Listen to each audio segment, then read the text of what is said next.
right, what's up, everybody? Welcome to the Great Northeast BJJ podcast. Welcome, internet people.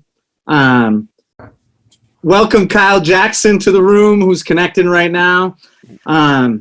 Super stoked to have you guys all on tonight. It's Sunday night. Kind of started doing this a month ago just to I forget why we started. I didn't think it was going to be any good, but it ended up being pretty awesome. It was Riddler's idea. I was like, it's stupid. Why would you think this is a stupid idea? Because apparently, everyone, George thinks you're stupid. Let me translate that for everyone. George, I think you're all brilliant, and I'm super happy that everybody's on. You guys look fantastic. Good to see MAINE Miller. I've put a face to the sound of the voice. George apparently just told everybody that he thinks you're stupid. So I'm sorry, and I apologize for that. All right. In George's defense, I am stupid. Nobody's dumber than me. Nobody. But so it's been awesome, and now I do this, and it's like therapy for me every week, and I get to learn from you guys who are all awesome. So I just basically bring people on who I think are awesome and I can learn from. So welcome to Rob MAGAO, my friend from Connecticut, who owns Manchester BJJ and also does the Code podcast. Jeff Shaw from Bellingham BJJ, Dirty White Belt. MAINE Miller from Grappling Rewind. What's up, man? Welcome, brother. Have you on here? And my man Kyle Jackson. Kyle Jackson, how you doing? Mute button. I'm good. How are you doing? Good to see you. It's really good to see you, man. It's been a long time. I appreciate you letting me hang out with all of you. This is going to be really fun. How's New York City? Are you in New York City right now still? Yep. We decided to stay. I teach full-time at Clockwork Jiu-Jitsu here. There were really good opportunities for everyone to leave, and lots of people thought about it, but winding down the gym was really important, so I wanted to make sure I stayed here in the city. My wife and I also were moving to Brooklyn, so just 2 miles away from where we were before, just 2 weeks later. So decided to stay, still here in quarantine, but life is as normal as it can be. Hey, let me say also welcome to my wife so that I survived the night.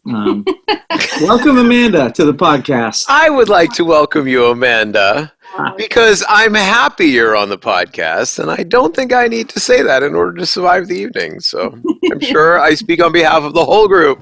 We are happy that you are here. You look very nice tonight. So I legitimately mean that. I'm just also making sure that George gets in trouble. So. It's a rough, tough crowd on old George tonight. Yeah, I didn't shave, so there you go. I can tell. It's all you. MAINE, how come when did you start the Grappling Rewind, and how come? We started Grappling Rewind back, I think, November 2017, something like that. And we started it because a bunch of people watch the sport of jiu-jitsu. A bunch of people don't watch it. But we watched ADCC 2017, and we saw Craig Jones murk a bunch of dudes and went, okay, everyone's finding out who this grappler is now. He's obviously won stuff before, and if you look back at his competition record, he'd been winning a bunch of stuff. Why are we all finding out about this phenomenal grappler now?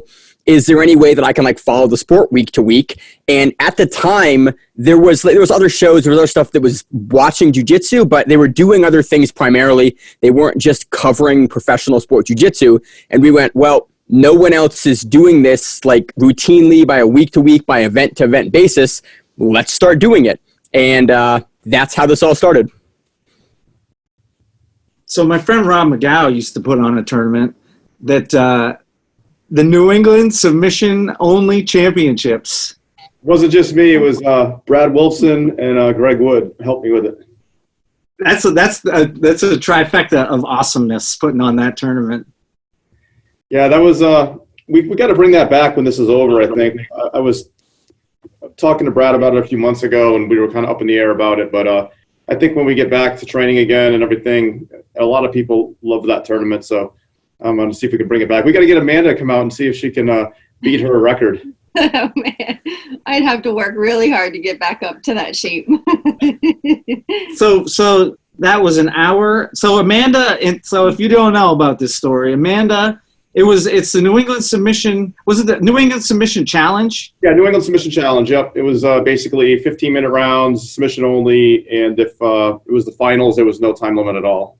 So I think in the no-gi, it was your finals match was 45 minutes. No, gi was 45 minutes, and then no gi was 1 hour, 46 minutes, and 46 seconds. Yeah, it was just shy of 2 hours. Yeah. And they weren't just standing there; they were going for it. That's crazy. Yeah, it was a battle. It was a fight like you've never seen before. It was crazy. That was you were pretty sore when that was over for a few days late after that, weren't you? I had my scabs all underneath my chin on both sides. I was in amazing conditioning shape. I had been running 5 miles at the time, all the time, 3 days a week, training like a mad woman 7 times a week. And I was in phenomenal shape, the peak of my, definitely at my peak at that point. So I wasn't necessarily sore, but I was beat up. I had eggs all over my head and my face was all scabby, and I had to cut the hair elastic out of my hair after the competition because it was just a knot. I couldn't even get the hair elastics out. So I had some pretty good bruises and, banged up a bit, but not necessarily physically sore because I was in really, really great shape. I know you know how tired I was coaching that? Yeah, I remember. But I mean, about yourself when you go that long. Say it again. You find out something about yourself when you go. Oh man, yeah. I did not want to quit. I agree. I think that George did find out something about himself when he coached for that. I mean, it's like an hour and 45 minutes of coaching. Dude, I was exhausted. The yelling, the taking care of the child. Jeff Shaw and I had a match once that went 5 minutes in New York at the New York Open. Yeah, who won that? Hey, Jeff, how did that go? Was that a good match for you? I was more tired after that 5 minutes than I'm sure anybody else was after an hour and 40-minute match. I was seriously tired, though. In the last 15 seconds, I had George in a position. I'm not going to say I was stalling, but I would never say that. But I just looked up at him and I was like, I'm really tired. I was too, man. Yeah. Regretfully for George, it didn't matter that you were tired. You still beat him, but whatever. It's okay. 5 minutes. Those 5 minutes in guy time were at least as long as an hour and 46 minutes in woman time. Obviously, no, Amanda. So, see, I pulled guard on George, and I was fortunate enough to sweep. And here's the thing. Like any normal jiu-jitsu person, I expected George to play guard, maybe start trying to work his sweeps, work his submissions on the bottom. George just popped back up, and I'm like, shit, I'm a guard puller. What do I do here? George is a judo dude, so he's going to stand up. I'm sorry I keep interrupting. I'll interrupt a little less as we go. There are a bunch of people that are already popping on live and asking questions. So from time to time, when things get a little slower, I'll pop in and pass those questions forwards to you right now. Nate Ryan has mentioned something that I'm certainly not sure of, that Kyle is more handsome on Zoom. I don't really know what that means, but, that's up to you, Kyle. Julie says, sup, and Aaron is saying hi to you, Maine. So apparently there are people who are already checking out the action. So this Nate guy, that Nate guy sounds pretty smart, so I don't know. That works for me. He can't do a kickflip. All he can do is pressure flips, but his kickflip sucks, I heard. But, anyway. There you go, buddy. It's all yours, George. So also Jeff Shaw, if you don't know Jeff Shaw, you've seen him.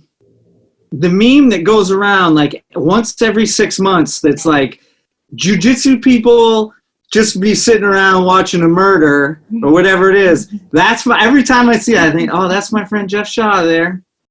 That's my claim to fame, man. And it does go around once every 6 months. Our school's only been open, our 1 year anniversary is May 1st. And 2 months ago, one of my students sends me this. He's like, this looks like you. I was like, that's because it's me. I didn't know that. Yeah, no, that's totally me. It was my friend Kim Rice, who, if you've never trained with Kim, I think you'd have a lot of fun. Kim she won the worlds at blue and brown belt. She's the beast and is the nicest person ever. And we do this tradition at Triangle Jiu-Jitsu called the trains. You get a new belt, And then everybody sort of Shark Tanks you, like a new person every minute for X amount of minutes. So if you're blue belt, it's like 15 to 20. For your purple belt, it's like 30 to 40. For your brown belt, it's like 45 to an hour. For a black belt, it's at least an hour. And so that was like at the end of my train. So that's why everybody's sitting around looking like, oh, we're kind of bored. We've seen Jeff get choked about a zillion times already. And so, but whenever Kim chokes someone, and she is seriously one of the 5 nicest people I've ever met in my life.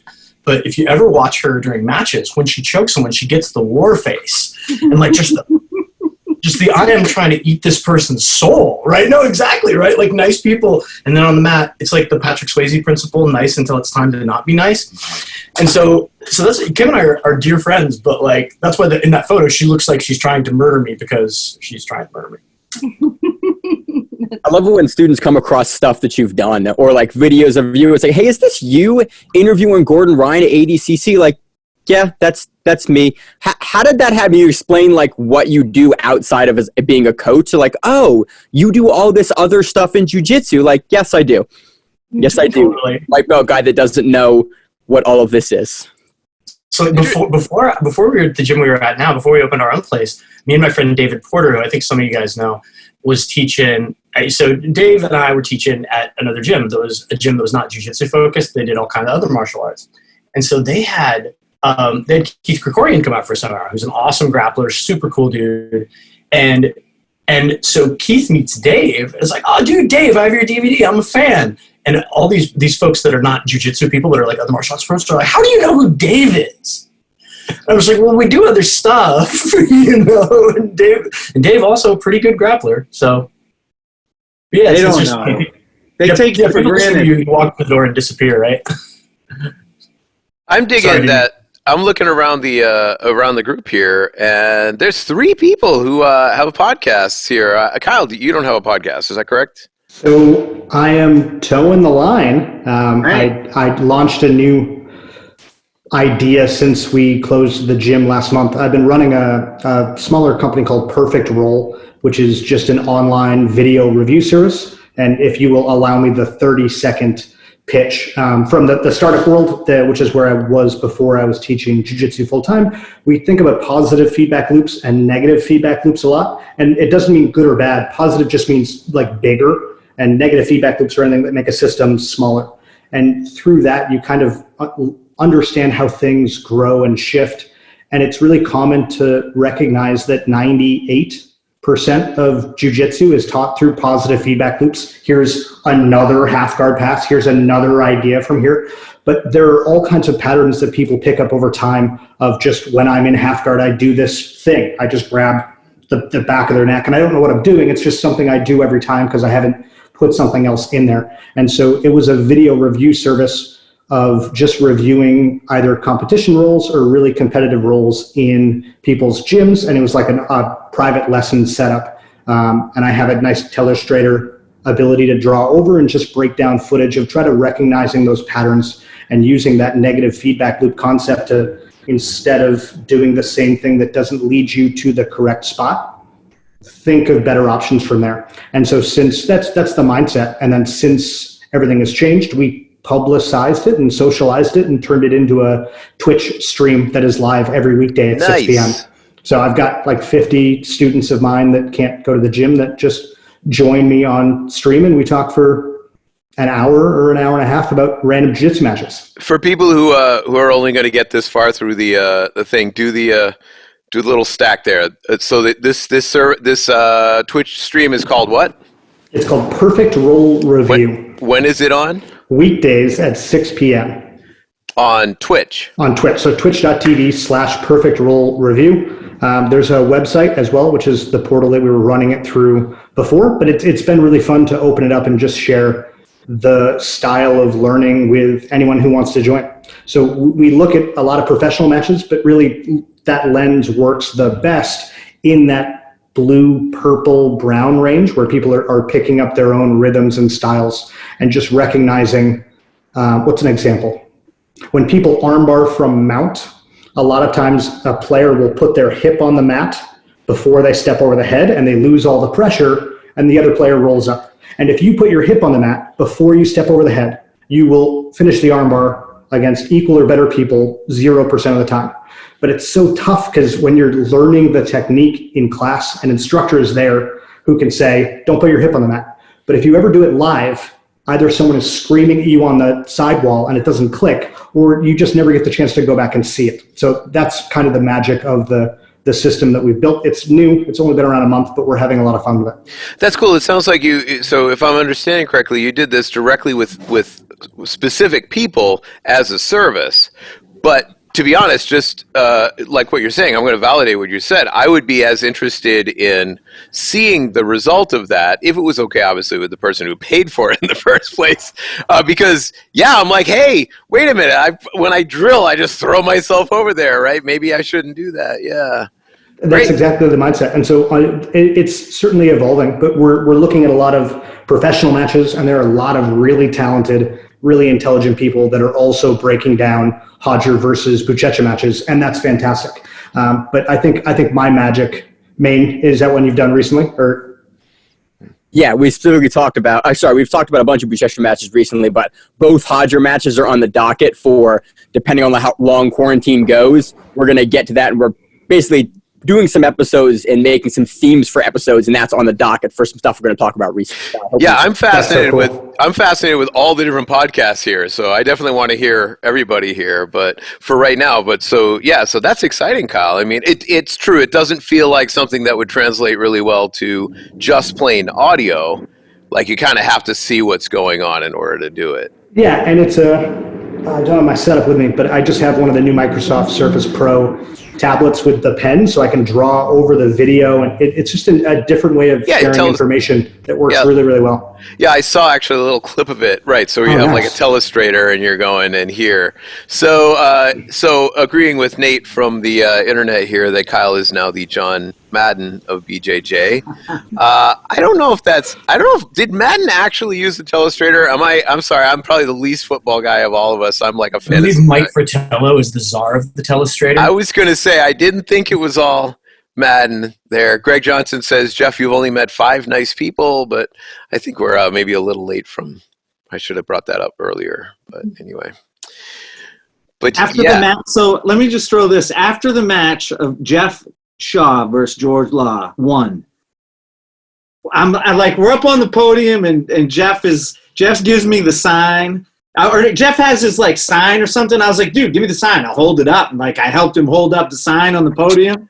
And then like, there's this comment like underneath the thing, and it was like, Jeff Shaw is so nice. Even the guy he beat helps him hold up the sign. And I didn't know Jeff really at the time. I knew him a little bit. And I was like, that was a nice dude, you know? And then I read that comment. And I was like, oh, I don't know if that's positive or negative.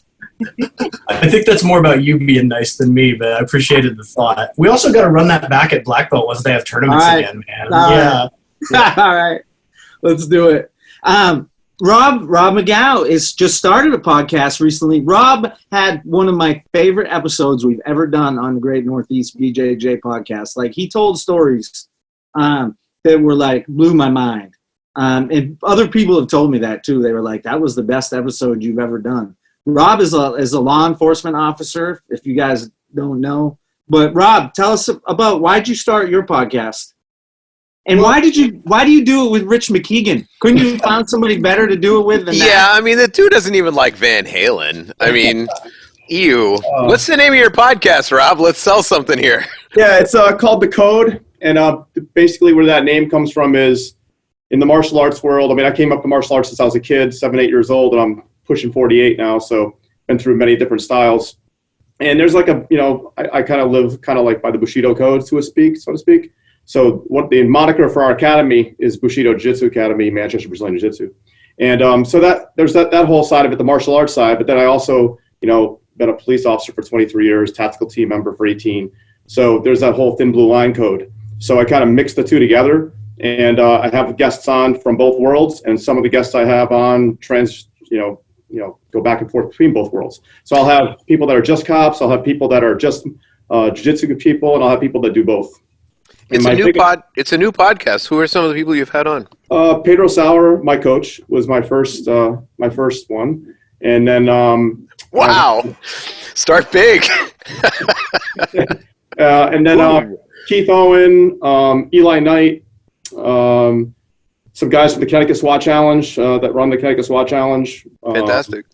Jiu-Jitsu 50. There's a guy. He's out in Brooklyn Park, Minnesota. He's a police officer out there. He runs a whole Instagram page and YouTube channel for police officers for training jiu-jitsu. So had on a guy that does all TCCC training, tactical medic type training, which I think is probably one of the things people sometimes ask me in martial arts schools that teach self-defense. What's something lacking? And I think that a lot lacking is what do you do immediately after the fight in the real world if you're injured? It's like how to put on a tourniquet and quick clot and keep yourself calm and call 911 and tell them where you are and things like that. So we talk about stuff like that as well because and when things happen for real and you're injured, you might survive that initial encounter only to die 3 minutes later because you don't know how to take care of yourself. So, what is your experience like with the podcast? You've only been doing it for a little while. You feel like you're hitting some sort of stride. What are some of the challenges you've had? Well, it's been kind of, I don't want to say easy. It was the hardest part was setting it up, which, by the way, you helped us tremendously with. And it's not about me. Really, it's been pretty smooth. I've known Rich obviously a long time. He's a black belt with me, and we pretty hit it off pretty well on the talking back and forth. And the people we've had on, a lot of them we've known obviously for years, so it's been easy communication. And get a lot of emails and Facebook messages from people all over the world, so people are listening to it. We just went on with YouTube with it too, so we just started to have some videos go up. Before that, it was just audio. Yeah, YouTube's kind of tricky, but it once you get it down, it's pretty it's reproducible. You can do it pretty quickly. But yeah, here's the thing about Rob. I think I had met Rob one time, maybe at the tournament, and he was doing a Pedro Sauer seminar, and I was like, man, I'm going to go to this. It's a little bit of a drive, but it's an easy drive from where we're at. And I sent him a message, and I was like, hey, I met you once. I do a podcast. Do you think you could ask Pedro Sauer if he'd do a podcast with me? And Rob's like, yeah, sure, I'll do that. And so I show up and I'm doing a podcast with Pedro Sauer. And that was an awesome one too. It was you, me, Keith Owen, and Pedro Sauer and Amanda, and that was like the first time when we did that. When I saw Keith Owen and you talking about how great Pedro Sauer was, and he's there, and Keith Owen was like almost crying, I was like, man, this is like so great. And you didn't even know me, and you did that for me, so I appreciate that. That was great. He still remembers you because he actually just asked me about you not too long ago. No, remember that guy that did the podcast with? So. Yeah, the guy with the big head, tiny. He's like 95 pounds. His head's like 80 of it, right? Yeah. So, yeah, man. It's exciting to see. A lot of people say they're going to do this kind of stuff, and because I run this little network here, people will ask questions and stuff, but they don't stick with it. And I'm really excited that you guys are doing it and making it happen. And it looks like you're having a great time. I've listened to a couple of them, and it's good, man. Nice work. I appreciate it.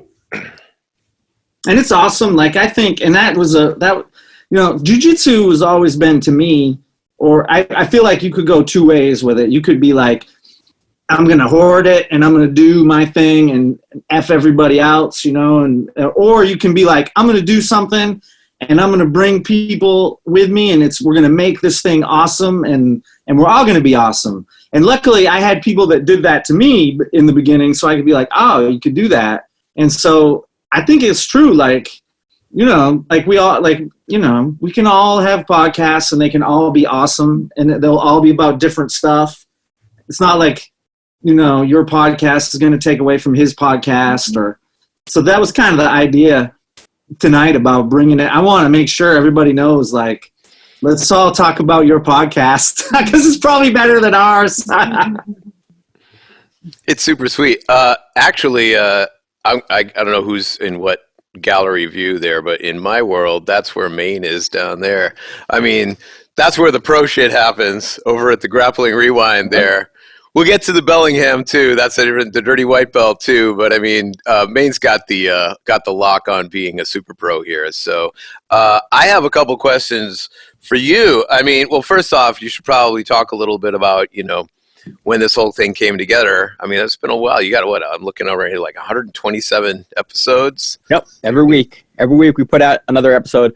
Basically what we do is we watch everything. So if there's a pro event that happens, it's broadcast. It's reasonable to cover.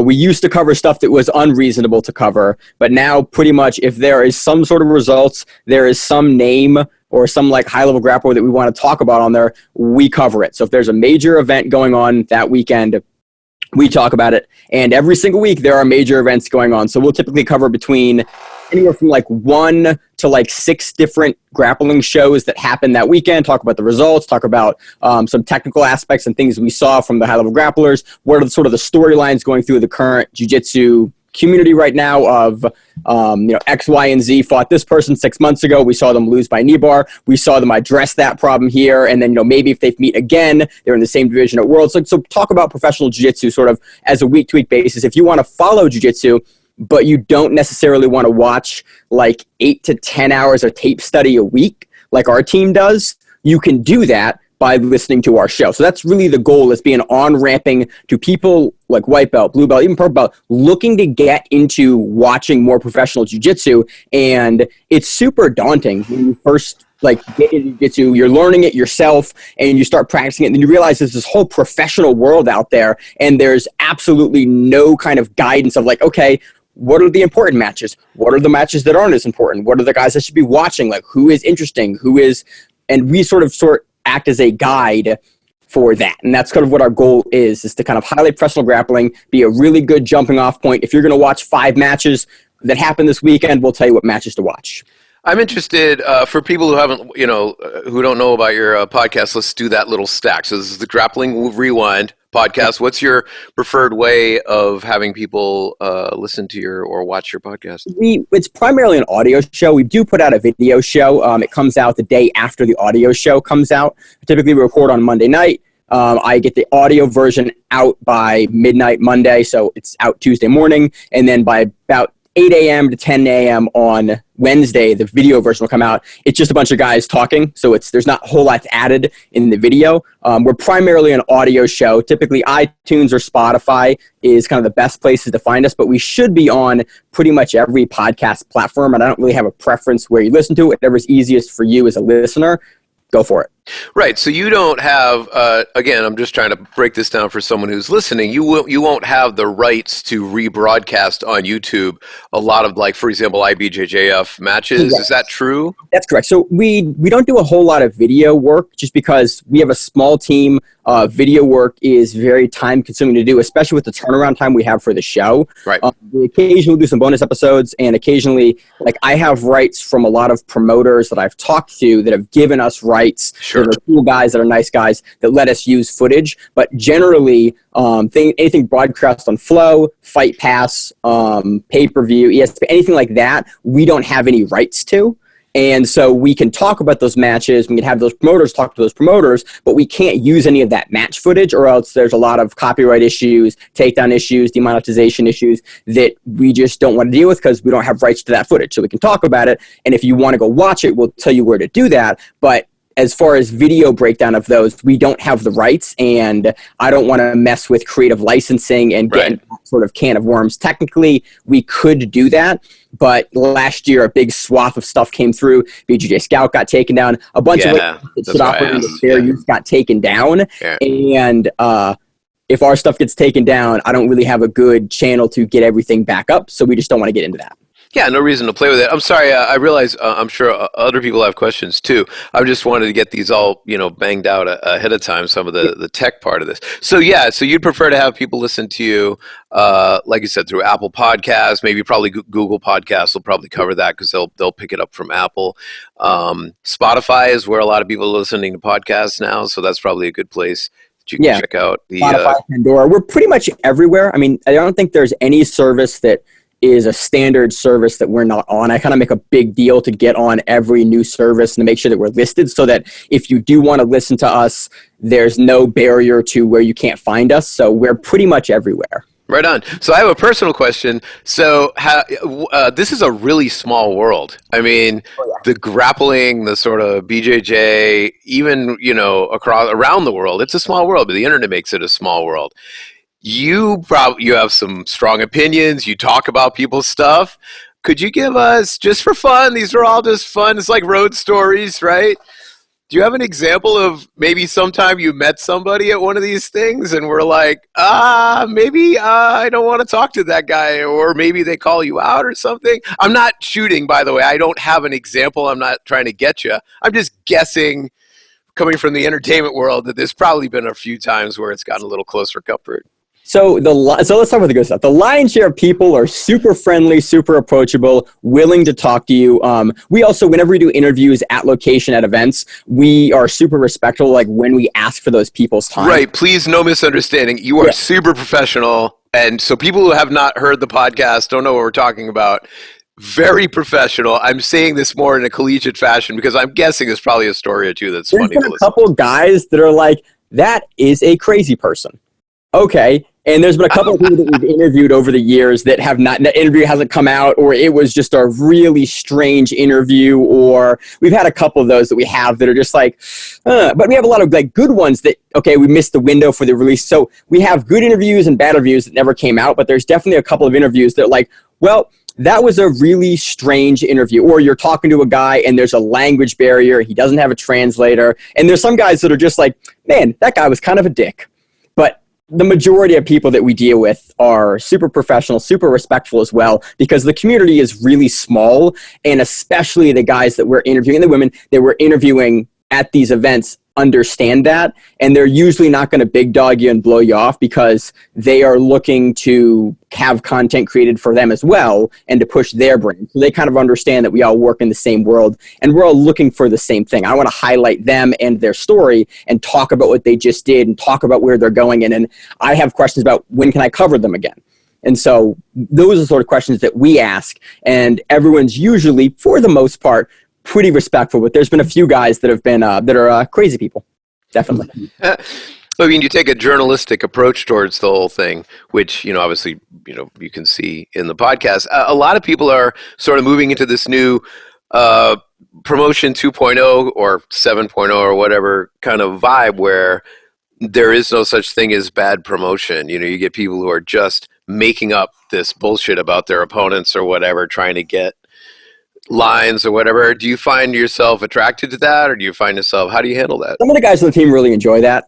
Me personally, I really have an interest in that. I want to know, like, if you watch professional grappling long enough, for the most part who the front runners are in any event. You can look at a bracket, you can look, okay, that guy's probably going to beat this guy, and you can kind of figure it out.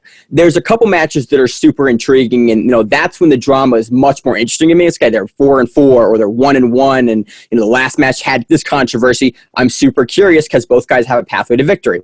But overall, I don't want to paint us as journalists. We are enthusiast press. And there is a big difference there. We have one guy that is actually a journalist on our staff, and he understands journalism practice. We are fans of grappling. We're enthusiasts, and we want to cover the sport of professional grappling in a way that is respectful of it and is kind of gives people a jumping off point to understand it. But we're not really journalists. Although we cover the sport, we keep everyone happy. There's a lot of stuff that we don't talk about generally because it's such a small community. If you burn your bridges, you can't get them back.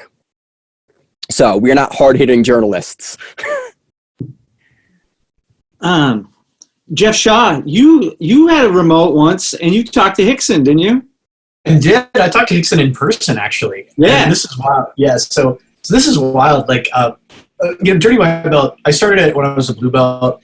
And at first, it was just kind of a hobby thing. And then I got a deal where I was working out of a radio station in North Carolina. So we went from, it's like a bell curve of hobby, kind of professional, and now we're kind of hobby again because I don't have the time to really do it and run the school and keep my day job at the same time. But we're at the Worlds, and this was the last time I competed at the Adult Worlds. So I was 39, and I just got done. And my coach, Seth, and I were sitting in the stands. It seems weird. But like this kind of stuff happens to you at the Worlds. and like Hickson Gracie comes and sits right next to me. And I'm just like, and I kind of freeze, right? Because I trained with Hickson at a seminar before, but I'm not going to be like, hey, buddy. And then after a bit, like Pedro Sauer comes over and says, hey, and Fabio Santos comes over, and Hoyler comes over, and I'm just sitting there with my like little mic. And Seth, my coach Seth, is like, you have to talk to him. You have to. He's right there. And I'm like, okay. It's just my brain just went fully blank. I'll talk to him once I think of 3 questions. And it's like any grappler here. You can think of 3 questions for Hickson like off the top of your head, but my brain, it's like you're being in a jiu-jitsu match and your mind is in a fugue state. You're just like, how do you choke someone? So, but I calm down, and right, really. And actually, I have a better Hickson story too. But yeah, I calmed down. I ended up talking to him, and it was like he was and this relates to something that was said before. It's like most people are super cool, even the best of the best, the legends.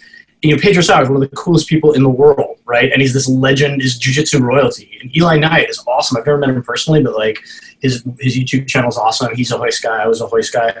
You meet all these like really amazing people, and then you talk to them, and you wouldn't get that in I don't think most other avenues of life. So yeah, like that was one of our most popular episodes. But like, I want to tell a story, like, because you brought up Hickson. So I got to tell you the story of the first time I trained with Hickson at a seminar. And Hickson didn't do seminars for a long time, right? And we all have bucket lists, right? And so I was lucky that in North Carolina, where I was training for most of my jiu-jitsu, like a lot of people came. But Hickson wasn't doing seminars for a long time, and then suddenly he was. And he did a seminar down at Valente Brothers in Miami. And I was like, I got some time off of work, and it's not like, and you never know what people are going to do, right? What people's priorities are going to be. So I'm like, I think he's going to be around, but like if Hickson just one day was like, I'm just not going to teach seminars anymore, who's going to tell him, no, you have to? So I was like, I gotta, and then he ended up continuing to teach. So I trained with him a couple times after that. But, I flew down, went and trained with him. I was a blue belt, right? So full stars in the eyes. And so I don't know if anybody's been to the Valente Brothers school, but it's big, beautiful school. They have 400 students. It's huge. It's like kind of like a jiu-jitsu palace. And so I'm just totally starstruck. I get out there, and I'm just this random blue belt. There's 100 guys at the seminar. There's probably 30 black belts there. And Hickson decides to use me for his uke for like the whole seminar. And I'm like, and of course I forget jiu-jitsu, right? I'm just like, and, I didn't even have any pictures of this because his wife was taking pictures, and I got her email that I never ended up getting the pictures. Whatever, I have that memory. And so this is my favorite thing that happened is Hickson was showing stuff from like, knee shield, or what some people call scissor half guard. And so and I still use all the stuff from the seminar.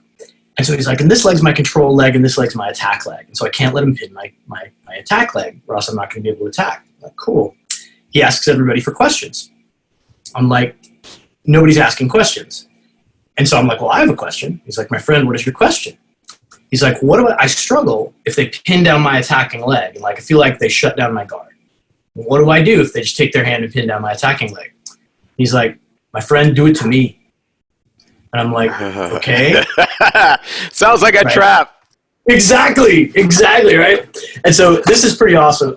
I mean, it's still pretty awesome. Like, I'm still just, I'm still just a big fan of jiu-jitsu, right? And I'm always going to be. And like, I think I'll always get goofy when we're talking about legends. But so I get on top in Hickson's half guard, and Hickson's like, pin my leg down. I take my hand and I pin my leg down.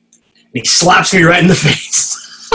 And just like, whack, just like, what did the 5 fingers say to the face? And he's like, and I'm like, and everybody kind of like pauses for just a second, and then I start laughing, and like the whole room starts laughing. And he's like, I punch him right in the face, man. And I'm like, this is, and then, because it's funny, right? And he's like playing it for laughs, and also for shock value. And then he actually introduced a really critical concept that I still use and I still teach. He's like, if the guy wants to strike with me, I play jiu-jitsu with him. If the guy wants to play jiu-jitsu with me, I strike him. So he's like, he commits his hands to grapple, and I can strike. If he tries to strike, okay, now I'm going to grapple, and you don't want to grapple with me. And I'm like, so simple and yet so awesome. And I've never washed this side of my face since. I washed this side, but so I probably got the coronavirus all over. Yeah, that was a great story. Right up to the end, right there. With the gross cheek. I don't like that part, but everything else I like. 10 years. 10 years. Come on, you can get like a sourdough starter off this thing. So, speaking of sourdough starter, the sourdough thing is quite possibly the hardest thing I've ever done in my entire life. I talked to this guy, Daniel Bertina, who's a black belt in Amsterdam. We did a podcast with him like a month ago, or maybe 2 months now. And he's like fermenting all this stuff. And I was like, oh man, maybe I'll try that. And so I was like, I'm like, how you make bread, you know? But I wanted to do it like the sourdough starter way. So I'm like a month into this thing. It occupies a tremendous amount of time. I've spent like $100 on a loaf of bread, you know, because you got to feed the thing every day. And everybody I see on Instagram is better at it than me. Ryan Ferguson, dude, your bread looks amazing. I know you're watching this. My bread maybe the little design I did on the top looked good, but your bread looked like it came out way better. Yeah, but that's artisanal small batch bread that you're making now. You can charge like $200 a loaf for that. It's black belt bread. It's black belt bread. You put a little turtle logo on it, like Tortuga Sourdough Company. Black belt bread, man. It'll make your jiu-jitsu better. It sounds like a gauntlet is being thrown there, George. How so? I'm happy to pick up the baking challenge from you there if you want. You're gonna have to. You're gonna have to because it's pathetic. I'm moving on to kombucha. Yeah, I'm glad to hear you're moving on because you were going to lose this one, but that's okay. Oh no, dude, I suck, man. I suck at it. I don't, for some reason, I'm not good. I mean, I'm not quitting. I'm going to give you some starter, dude, and it's going to be me. I'm giving you a part of me. Jordan, I'm very uneducated with both of these. Is kombucha also difficult? Like, is there a whole world of dude, I haven't started yet.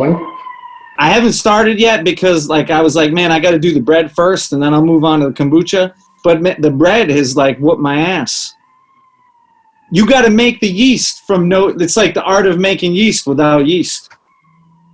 The kombucha, they have a starter. It's called a SCOBY, right? And so we have a blue belt at my gym that makes it, and that stuff is delicious. This is like kombucha heartland. There's actually I live in Bellingham, so it's a hippie town, and there's 2 places you can get kombucha on tap. So it's like some people go and get the beer on tap. Some people go get the kombucha on tap. I'm a fan of both, personally. Just one than the other.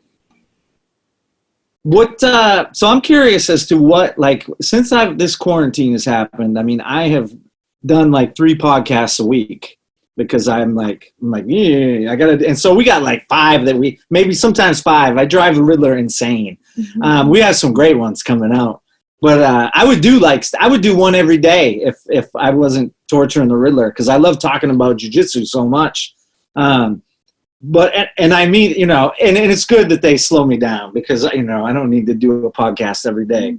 But I've done a lot of cool stuff that I haven't been doing, started trying to meditate, which also turns out to be really hard for me because my mind is like boom, boom, boom, boom, boom.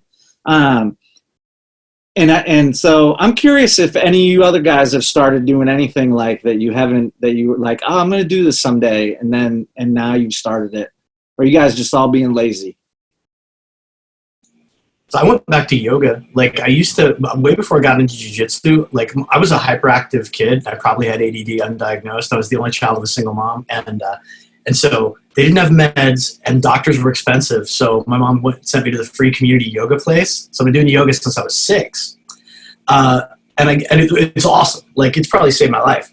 But I got out of it when I really got into jiu-jitsu because jiu-jitsu, you work on your flexibility. It's kind of mindful in another way, you know, because it's involuntary yoga. But now that I can't grapple people anymore, we've been doing yoga live streams with one of the students who's a yoga instructor. And so I've been trying to do yoga every day. And just so where do you do the live streams?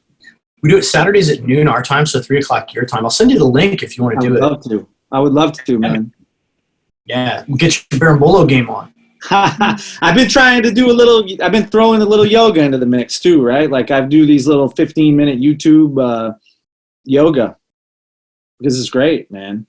I love it. I think it's such a good counterpoint for jiu-jitsu because it's helps you heal up your stuff, flexibility, injury prevention, mindfulness, because my brain pops like popcorn too, man. And meditation's awesome. I firmly believe you should do things that are hard for you, right? Just because that's where growth occurs, but at the same time, it's like it's really hard for me just to like sit and be still.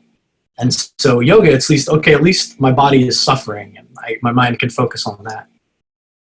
Dude, it's crazy. Like, I'll listen to a little guided meditation, and the person's talking, and I can listen to the person talk, and I'm thinking about you guys, I'm thinking about podcasts, I'm thinking about jiu-jitsu, I'm thinking about guitar playing, I'm thinking about squirrels running in the yard, and I'm doing like 17 things, and I'm like, whoa, it's not easy to do it, but like it's funny because I get all these random. I'm trying to find this text my friend Nick told. I asked this guy Nick I know, and he's a jiu-jitsu guy, but I was like, and he's into meditation. I was like, dude, I'm trying to do the meditation thing, but it's like, but it's hard. And he wrote me back this thing, and it was really good. And he's like, it depends on how committed you are. If you decide you want to do it, then you will let nothing stop you, and you'll do it. And then, and all this stuff, it sounds kind of harsh and judgmental, but it's honest. And I was like, whoa, that's truth though. And so I was like, wrote back, I was like, dude, I'm doing it. And I'm not, and ever since then, I've done it like three times a day. Like I do it in the morning for 10 minutes, in the middle of the day, and at night. But it's hard for sure, but it's good, Rob, what have you been doing? I know you're working still. Yeah. I've gotten back into, well, first of all, I got 3 boys, and one of them's 18, and they all do jiu-jitsu, so I'm pretty lucky that I still have somebody to train with. So I've been training with him. It's so frustrating. As much as I can.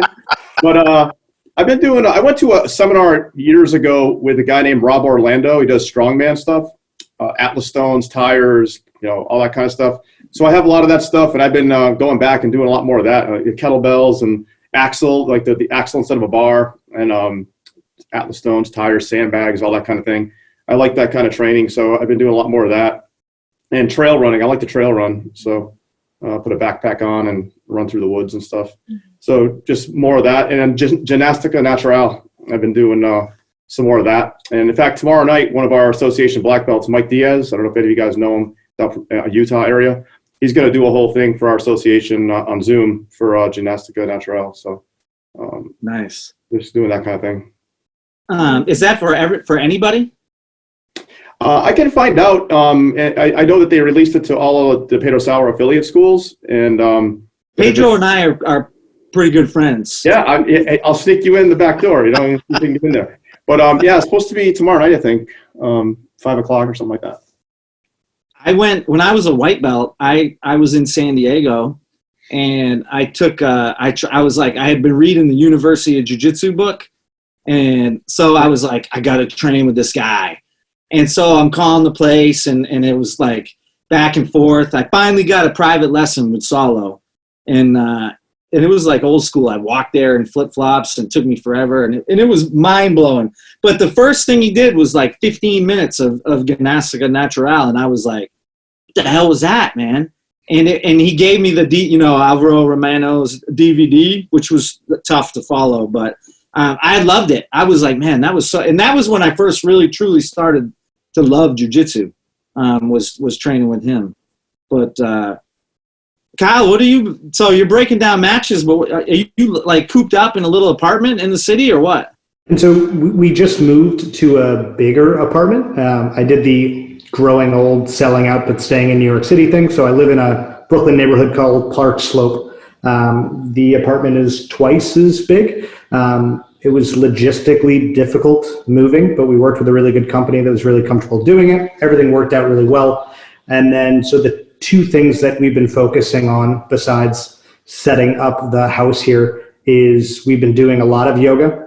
We, like I think almost every other school in the country, has tried to take that positive mental attitude towards digital content. So we're putting out a lot of videos for our students. And Josh, the owner of Clockwork, is a very huge fan of yoga. And so he's been putting out weekly yoga videos. And it's just fun to stay connected to the other students there.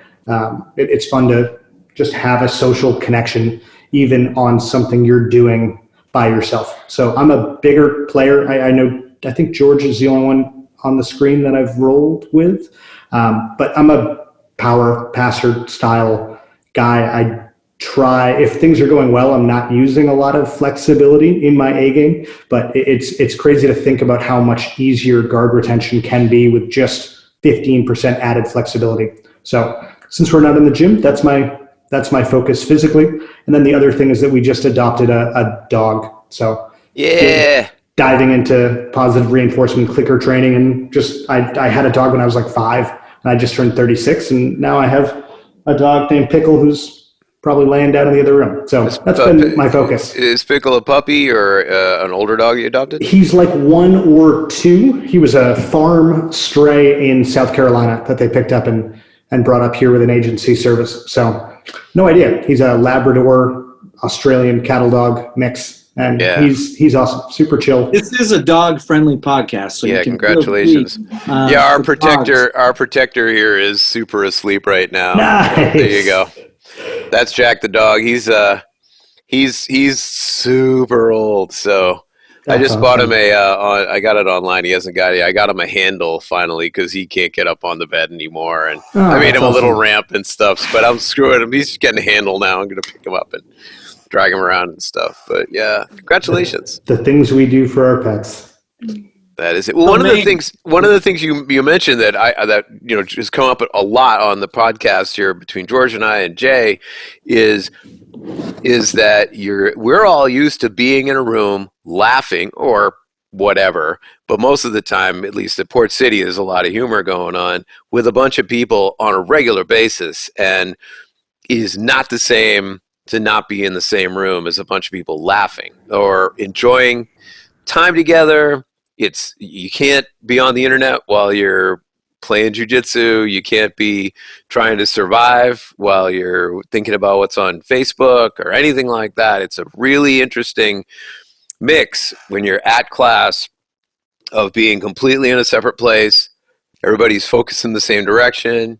You're hanging with people you might not hang with in your outside life, and you add in the sort of the collegial banter and laughing and having a good time. You got the adrenaline.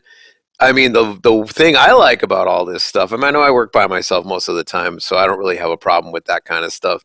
But I really like the idea that the Zoom meetings have become ways to enjoy just laughing with your friends, just screwing some stuff. Seeing ridiculous dogs, which, by the way, I don't mean to interrupt myself, but I will. I believe that dog has one of the best dog names of literally all time. You didn't just go. You didn't. I'm going to set you up. You didn't just go with the named after an alcohol, right? I mean, that's an old way to name your dog. You didn't jokingly name it against after your uncle who you didn't like. You didn't do some weird behind the scenes inside joke. So if you say come here or whatever and it turns things, you went with a great dog name. Jeff, what is the name of your dog? My dog's name is the American Dream, Dusty Rhodes. And if you're a fan of old school, whether you are or not, just the American Dream, Dusty Rhodes. Just the idea, I can picture you when the American Dream, Dusty Rhodes, maybe does something that the American Dream, Dusty Rhodes should probably not have done on your couch or whatever. You yelling, of course, the entire name over at the American Dream, Dusty Rhodes. This is the thing that happens. This is the thing that happens. Me and Betsy call him the Dream. Like, you gonna take the Dream for a walk, baby. It works on so many levels. Yeah, most definitely. I love this little pain in the ass. We also have a super old basset hound, Penny, who's does not have a long name. She's 14 and a half. But Penny is internet famous. Everybody knows Penny, and it's true. I mean, come on, anybody who has anything to do with your social media knows the old Penny there. But it's amazing. See, the best part about it is just staring at this dog's face when really just trying to place the name and the face in one spot is good enough for me. So I appreciate it. Yeah, I like me and Betsy actually. So we adopted Dusty about 6 months ago, but me and Betsy were out driving yesterday, and we saved a Mastiff. Well, this is an exaggeration. I was going to say we saved a Mastiff's life. We actually probably saved a motorcyclist's life. So we're like driving, and suddenly this big bull Mastiff, probably 160-pound dog, no collar, just runs across the road. And we're like, whoa, we got to save this dog. And it's one of those things where he's a big, sweet doofus, but he just doesn't have any road sense, right? And so, like, this is a pretty busy road, and people don't always look. So we get out, and we're, like, trying to corral him, and we don't have any treats in the car. So Betsy has, those goldfish crackers? So we tempt him with some goldfish crackers. He comes over, and he's like this. And it's funny because, you see him 50 yards away. And then he comes up, and you're like, this dog is bigger than me, like literally larger than me. And he turned out to be super friendly. But after he realized we were trying to, like, lure him, he wasn't, he ate some goldfish, and then he, like, splits. And I try and tackle him, and I can't. And he, like, splits across the road. And me and Betsy both freak out because we think he's gonna get run over. And we're like, oh, my God. And he doesn't get run over. Spoiler alert. Dog is fine. We found his family. Everything's cool.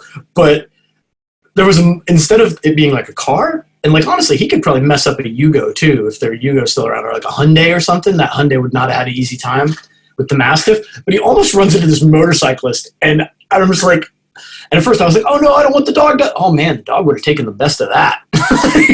So luckily, nobody got run over. Everybody got reunited with their family. Somebody got some goldfish. Everybody wins. Did you ever find out the dog's name? No, damn. Like, what that means? That means you can name that dog whatever you like. No, probably gonna name him Arn Anderson. You see that you can go on this website, like cameo.com or something, and have like the Nature Boy Ric Flair send out a like happy birthday message, or whoever you want. Ric Flair's 500, which is unfortunate. I did have Arn Anderson call my friend Jake Whitfield, though. And I was like, really? Arn's like a value picker. And yeah, because Arn's a legend, and, but Rick's got to make that paper. Those limousines aren't going to ride themselves. The jet flying, kiss stealing, wheeling dealing, son of a gun. So you actually did it, and it was cool. I did. Yeah, I did, and it was cool. Yeah, and I listened to a bunch of pro wrestling podcasts. Not that I don't love jiu-jitsu podcasts, because I do.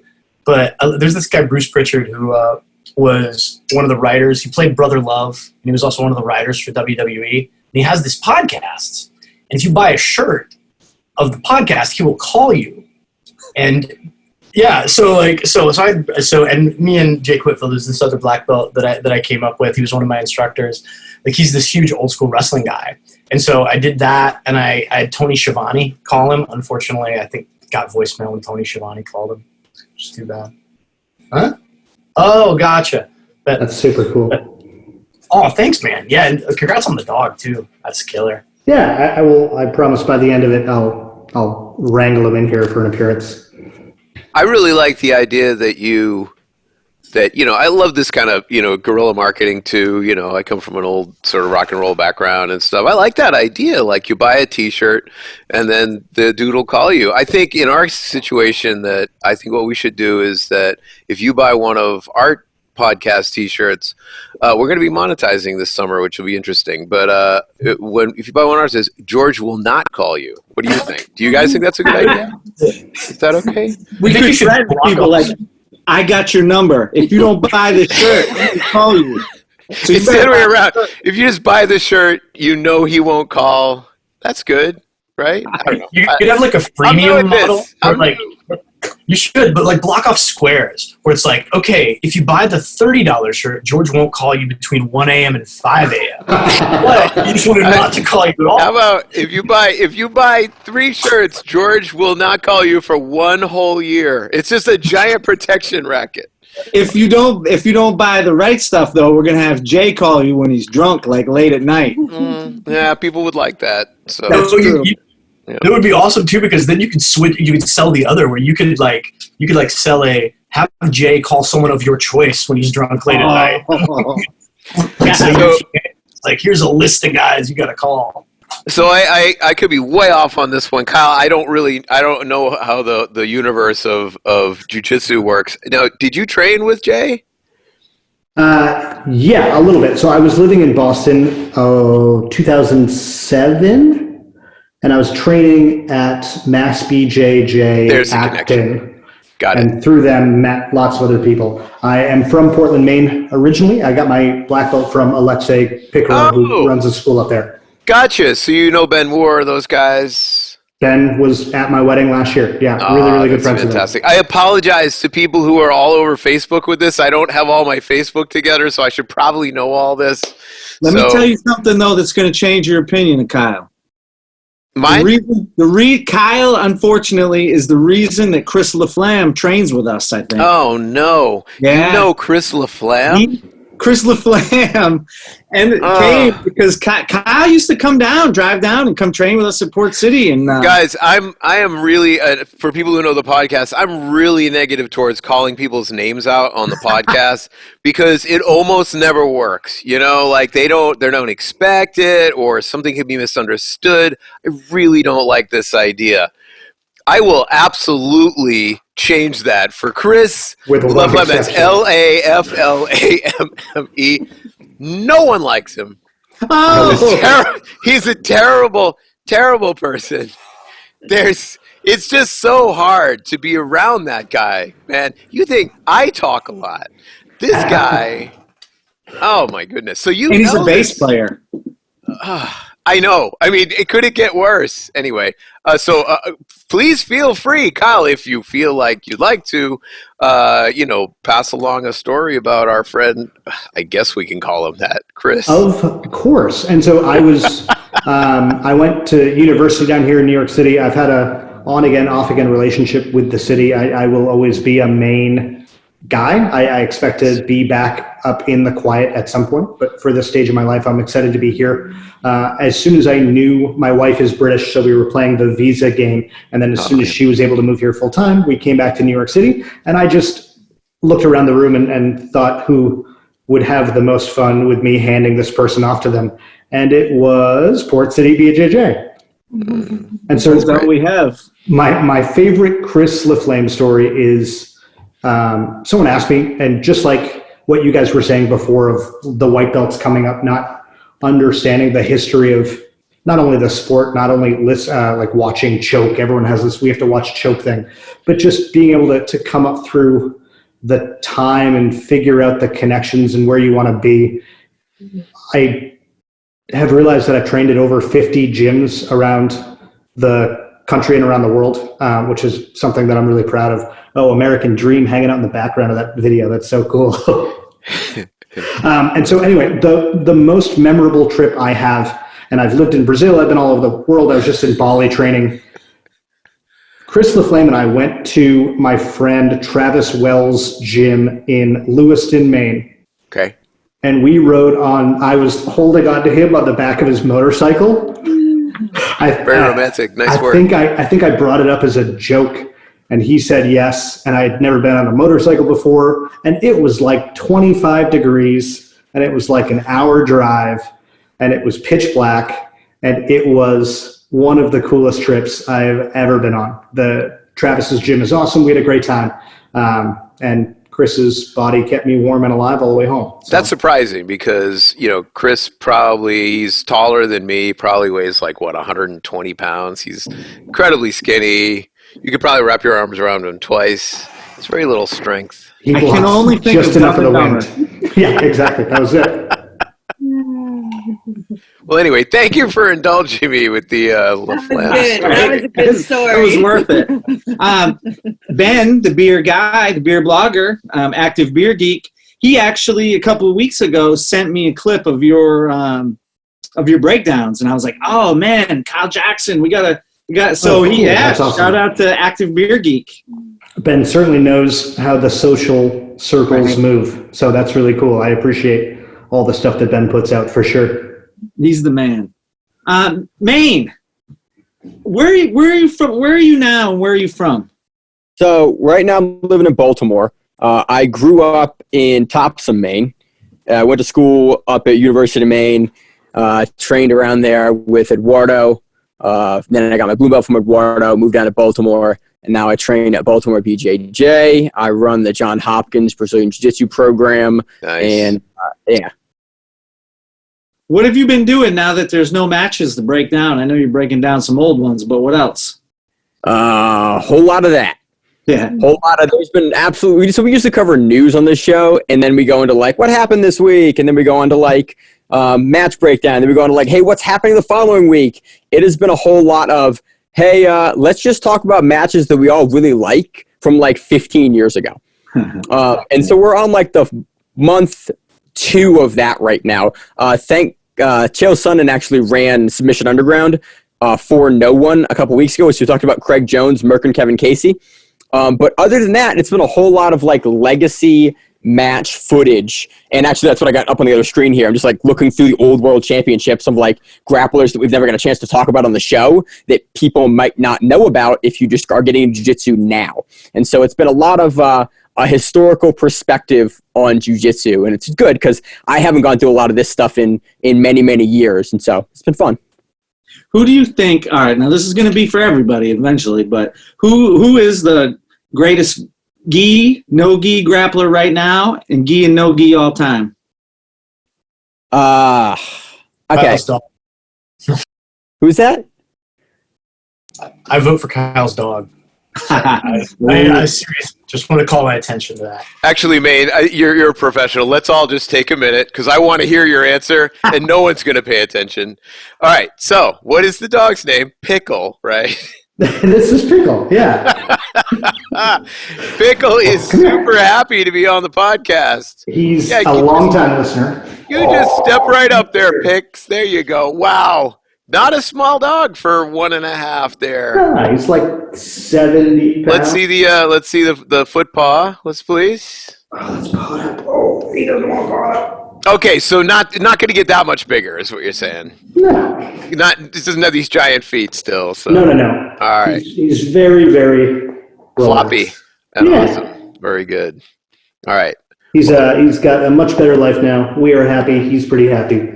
So apparently, Pickle is not going to be the greatest of all time. So let's get back to that. Sorry for that, man. You want me to go last, or you guys want to go first? Oh yeah, good call. Why don't George? I'm with Maine. Why don't you let Maine go last? All right. Because he's got the depth.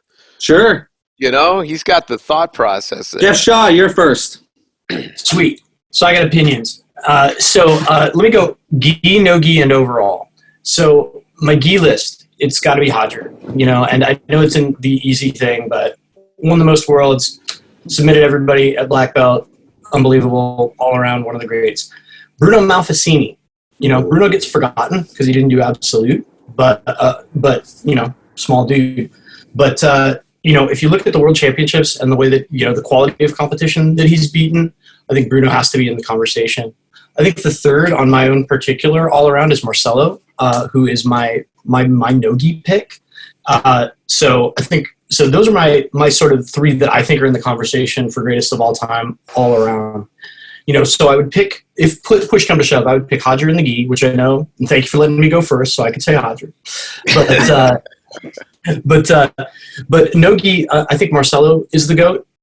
If you look at ADCC, the most prestigious competition, he's got 4 ADCC championships.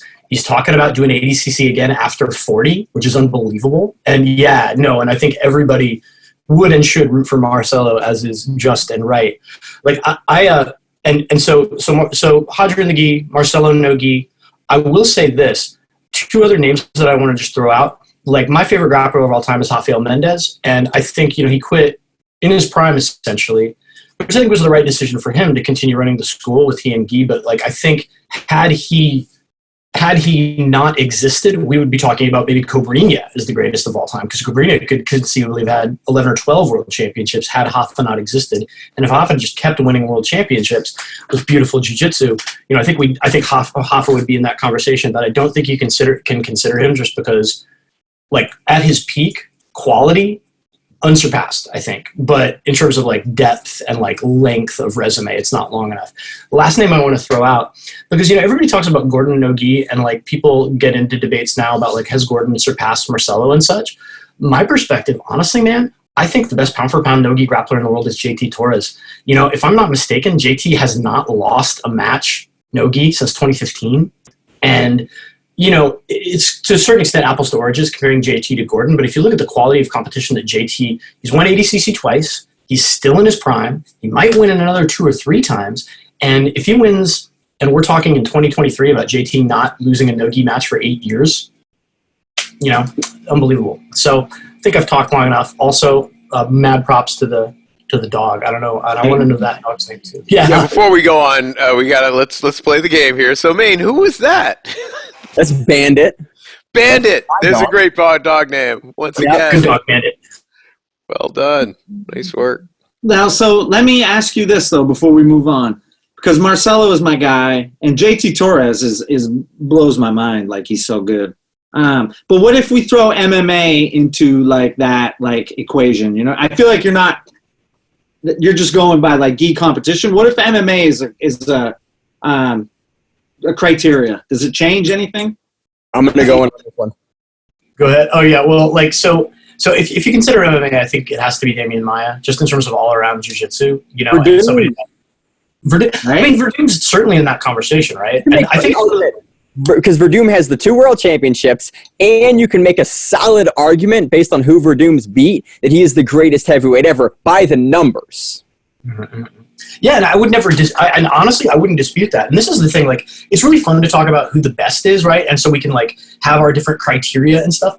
This is why I usually list 3 names, because if Hodger is an easy answer because Hodger wins everything in absolute, right? But how do you compare Hodger to a Bruno Malfacini, who wins everything in his weight class, 10 world championships? But if you were to put him up against, Mark Stuchecha, it's not really, that's not a lot of fun for anybody. But anyway, I would say Maia would be my pick for MMA. Oh, let me throw out another name, which is like a guy that's forgotten is Murilo Bustamante. And people forget that like Bustamante's record because he won the UFC belt when he was 38 years old. He's one of those dudes who could do it gi, could do it no gi, incredible jiu-jitsu, and is one of the dudes that when you talk to folks, like old school folks, new school folks that know who he is, just universal respect for him. And his name gets left out a lot of these conversations. Yeah, didn't he get robbed and go back and went for the double dip to win anyway, right? How about that one? Yeah. Rob MAGAO, what do you think about this? Well, I got to go with Marcelo. I don't know. I don't watch all the matches as thoroughly as some of you guys have over the years, but I've met Marcelo, trained with him, and watched many of his matches over the years. And I just think of that match he had with Crone. And I don't know. I got to go with Marcelo Nogi. And not to cop out, but I got to agree with Jeff. I think Hodger with the gi. But, I don't know how many championships they might have, but who else I really like is Megaton Diaz back in the day. Was like, dude, still. Thank you, Rob. Thank you very much. He still is. He's still. Thank you very much. Still, he's one of my favorite guys to watch. Competing in all these years. I mean, he's amazing as far as I can say. And then I like Jeff Glover. Yeah. Beautiful. I love Jeff Glover, man. Jeff's amazing. So I mean, those are kind of the guys. If I could train with somebody, I'd probably want to go train with Jeff Glover or Megaton. I've never got to train with either one of them, but they'd be on my list. I mean, if you had to throw in I love all these guys, but I would say, and man, I'm glad you brought up the little guy, and I can't think of his name. I keep wanting to say Mighty Mouse, but Bruno Malfacine. Yeah, Bruno Malfacine, man. Oh, he's so amazing. One of my favorite grapplers to watch though too is Gary Tonin. Like, Gary Tonin is he has like some of the best matches of all time, I would say. And he's MMA too. Yeah, what's your criteria? If your criteria is Jesus, I like watching this, it's got to be Gary Tonin. Gary Tonin arguably has 3 of the top 5 most exciting matches in the last decade. Yeah, Paul Harris is just forget about it. A Paul Harris match. I'm blanking on the other 2. There's like 2 other matches that are just like absolute crazy. He is like pound for pound most exciting dude. Yeah, I mean his match with Crone was great. Yeah. One of his not so hard matches was rolling with me when I was a purple belt. There's a great picture of it on Instagram of him Haraya Goshen me into eternity. He's throwing the Harai with the arm down the back, which on a lot of guys that's rough to do. You could do it like the Georgian grip, but if the head's here and he goes down this way, grabs the thing, turns in for the Harai, right? Now, of course, it works on George because George is only 3.5 feet tall, so he had to reach down but he does it no-gi with George, and the throw is just was it Jeff Chu who got that photo? What a photograph. Just perfect timing. George I was trying so hard. Man. To look good in the photograph? Is that what you were trying to do? George, let's give George a little bit of respect here. I met George more than 20 years ago when I started judo. He was, I think you were a green belt or something. These adult belts have different colors in judo, especially in traditional judo back in the day. I won't tell them the vitamin G story. They've heard that on this podcast enough. But the reality is George can take a throw. I mean, we came from an old traditional judo school to this day. I mean, both George and I can get thrown real hard and not get hurt, and it's one of the greatest things about old traditional training. Gary took every advantage of that. That's what a fantastic throw. I will tell you this though, if I had it, I'd share it right now. I don't have it on this computer. I'm so sorry. We wanted to go down a line of, I mean, a lot of famous, great people like that picture too. You know, I mean, everybody saw that one. Guys, you got George starting to talk about himself, which is understandable. And if you wanted to go down a line of who was throwing me the hardest, though, it would probably be Rick Hahn. Rick Hahn threw me through the. I mean, I almost come out in China, like he threw me, and I think he was being nice. He wasn't being mean. It's a little racist, George, but yeah, Rick's very nice to me. Rick just instantly Haraitsuri Komiyashi's me, which for everyone else, you're standing here, you take a step back. As you're stepping back, your feet bang together, and then all of you goes like this, tabletops, a good 5 feet off the ground, and then bam, Rick stops right there. Be polite to the old guy. And then just sort of counts to 3, passes guard, chokes out. Awesome. What a fantastic being able to train with an Olympian is a privilege that I would put on my gravestone. No joke, no irony. I fanboyed out so hard for a good 30 seconds. Poor Rick finally looked at me, right? And he goes, he's been on the podcast. He looks at me and he goes, "You're going to need to come at me, bro." I'm like, oh, okay, you know, because I was in judo for a long time, 13 years. I won some big competitions. So fool-ass me did exactly what he asked me to do, which was a huge mistake. I was much better off staying 3 feet away, but there you go. Not a mistake. Anyway. You got to find out. You got to go into the fire. Ridley. Yeah, well, obviously that we have all done that now with Rick Hahn, or at least the guys around here. We're very lucky. Rick lives very close to us, and we get to work out from time to time. But talk about smooth, technical, and an absolute, you know, like Hobbit orc, like just devastatingly brutal. Props to the Hobbit orc reference. Oh, hey guys, beautiful. I gotta go in a couple minutes, but like I definitely want to hear everybody's picks. Yeah, please go on. Go on. I just wanted to say that if that Gary Tonin throw was just before the seminar he did at Port City, that I was in the room for that. I don't need to see the photo. Yes. I can feel the noise. Remember the sound.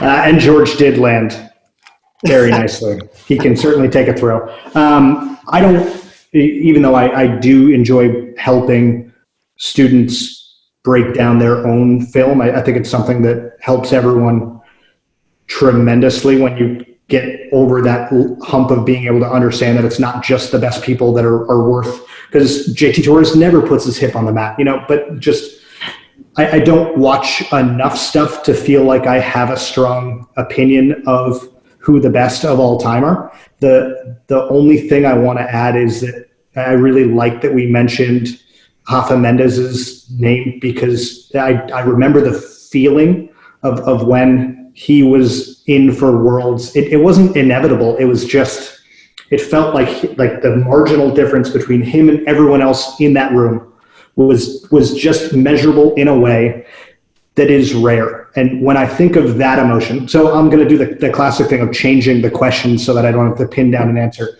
If I'm describing that emotion, then I think Rafa is there. I think Hodger is there. I think there is one person that represents that more than anyone else I've ever seen, and that is Terere. What he was doing at his peak in his time was just marginally better than everyone else in the room. He didn't win every time, but in terms of watching the ripples come through history, what he was doing at his time was very, very special. I think Margarita for like 2 years was just ragdolling everybody before he motorcycle accident, I think. But like there was a flash where he was just, regardless of weight class, regardless of time, he was just head and shoulders above. And I really think that Terere is the one person I'd put on top. If everyone lined up of all time in a gi, I think Hodger at his peak would take them all. But I think Terere moved everyone else forward in a way that very few have. Terere's the man. He was the man for sure. Maine, what's up? What do you think? Everyone kind of took already what I was going to say. I mean, I think we do a very by-the-numbers show. If Emil, one of my co-hosts, was here, he would be able to actually run this through a program that we have that would be able to spit out by the numbers who the GOAT is. I think you got to go with Hodger for all the reasons that Jeff said and other folks here said already. The streak of unbeatenness, the way in which he beat all the guys, kind of the systematic nature that he went through people at the weight class that he did. You got to go Hodger in the gi. Now, in no-gi, I think that's a much more interesting discussion because I think there's a lot more. No-gi gets funny because there's so many different rule sets, and you got to look at ADCC. And ADCC only happens every other year, and they're a mix of invite slots and trial spots. So ADCC, if you're looking at that as kind of to determine who the best is, ADCC gets funny, and you have some really great arguments when you argue about who is the best in no-gi. You got a couple guys that are front runners. You got Galvao with his history of being crazy good ADCC, most super fight championships, and the super fight is the guy that won the absolute, and then he fights the guy that won the absolute 2 years later. Galvao is undefeated in this, only dude to ever do it as long as he's done it. And you have a bunch of other crazy guys in ADCC because it's generally a crazy tournament. I want to piss everyone off and go, potentially you got to throw Gordon in that mix as well based on what he's done in the time frame that he's done it. I also think whenever you talk about greatest of all time, you have to look at everyone at their peak. You take Galvao in, let's say, 2016, 2015 era Galvao when he's just murdering. I think that's right when Galvao was at his peak. You look at Gordon Ryan now, and you see what he's doing. He's still rising. He's still peaking. From a technical perspective in no-gi, I think that's a really, really fun matchup. I would have loved to see it 2 years ago because I think Gordon was not quite as good, and he's only getting better. And I think Galvao's getting a little bit older, but that matchup is going to be crazy. And I think that matchup, potentially at ADCC 2021, will determine who the GOAT is. I think it's those two guys in no-gi. I got to say, too, though, that like when I saw Marcelo say he was going to come back and do the ADCC, I was like, oh, it almost made me cry. I was so happy. I mean, I love the man. Marcelo's definitely up there, too. I think it is hard to put it past Marcelo as being one of the GOATs in no-gi. The way in which he did it, I think, is the most impressive thing about Marcel. Like he is not playing a point stall you out game. He is actively going for it. He's going for the submission. His transitions are fun. He's nice to watch. So it's like I think that factors into it as well. So yeah, I think you got to also consider too. I mean, it's sports, so it's going to come down to objective numbers, and that's the end of that, right? I mean, so there's that. But I've got to believe that the quality of a win is something that I'm interested in as well. And so if someone had 3 or 4 unbelievable, showings, and that's all they did, you're never going to be able to compare someone like that with someone who has 15 or 16 great showings. And I understand that. But yeah, the quality of what Marcelo went out and did, the world beater sort of thing, really plays for me. That's another reason why, someone like Diaz, like for Megaton, for example, like for right now, I mean, he's not the winningest guy, but for someone like me, I'm older than all you guys. It's like looking at a guy who has solved the solution to compete at an advanced age with this set of techniques and also win is, I think that's an amazing quality, and it's very hard to put that into objective numbers. Amazing. Megaton's the man for sure. The one thing I will, the one thing that people forget about Hodger, and it's an interesting discussion too if we're talking about the guy at his peak or the whole body of work, right? Because I think if Gordon for the next 2 to 4 years performs at the rate Gordon has, I do think, Gordon's going to be the guy. But, is he going to pull a Rafa Mendes? I don't know. I also want to remind folks that Hodger submitted everybody at ADCC2. So that was awesome. I would love to talk with you guys about this stuff all night, by the way. I'm super, and so I'm really sorry I got to skip, but thank you guys for inviting me on. It was awesome to meet you all. I'm going to check out the Grappling Rewind podcast now. Jeff Shaw, before you go, I got to ask you, you once did a tournament of martial arts movies. I did. Is there like a PDF or so I can see the brackets? There is a PDF, and I will email you that PDF. I think you were on that, Jeff. But yeah, that question has come up so often on the podcast that it's becoming a traditional question. We'll probably throw it around to these guys, best martial arts movie. But I think there's definitely we're missing. I think people would answer better if they had a little bit of a reference to go with, because I'm sure that people have seen things that they don't remember, like scenes from these particular movies. No one says Kung Pao when the dude beats up the cow. How is that not one of the greatest martial arts moments? The guy kicks the shit out of a cow after getting his own shit kicked out of him by a cow. It's not vegan, Riddler. It's not vegan. I'll send you guys my top 64. I need this. Yeah. I need this. I need this in my life, too. You guys are awesome. It's awesome to see you guys. Everybody stay safe. And let's do this again soon. I'd love to do this again. All right, brother. We will, for sure. See you, Jeff. See you, buddy. We've already heard his answer. We know what he thinks. Anyway. Right. So I'm going to throw it to you guys, because this is also a thing I've been doing in my quarantine, is I've been introducing my 8-year-old daughter to the greatest martial arts movies of all time. Far too violent, but she grew up with Jay Mansfield. So the other night we watched Remo Williams. Any of you guys seen Remo Williams? Long time ago. Oh, come on. Come on, Rob. Yeah, I've seen it. It's been a long time, though. He jumps from the log to the log. Yep. The guy. What a great movie. How about Jim Kata? Jim Kata, somebody. Good for a completely different reason. Good in like a gleaming the cube kind of way. Yes, I'll give you Jim Kata. You can't say it's a martial arts movie, but my favorite movie from back then is Vision Quest. Vision Quest comes up a lot. It is a perfect movie in many possible ways. Many ways. One of the greatest movies. Point of order. Do we consider Rocky to be a martial arts movie? Oh, God, yeah. We do. It's funny. And if so, why are we talking about any of this? Right. That's what I was going to say. I think the problem is similar to our previous discussion. When one, not just one, but more than one of an entire oeuvre of a type of movie, you kind of have to Hall of Fame that thing. You know what I mean? You kind of like. It kind of wins on a bunch of different levels if you consider it. You either do or you do not consider it. Like if you're going down that road, now you got to throw like Raging Bull, right? I mean, that's a really great movie, right? I mean, it's all kind of, where do you draw the line? What's martial arts? It really considers, do you consider boxing movies martial arts movies, or do you consider them sports movies, or you consider them sports martial art movies? Is really what it comes down to. Right, and Rocky also wins for like a funny reason, like because you can see it in like the ironic later on Rocky, or you could see the original like almost like indie film kind of Rocky on like the indie level. There's so many ways to win.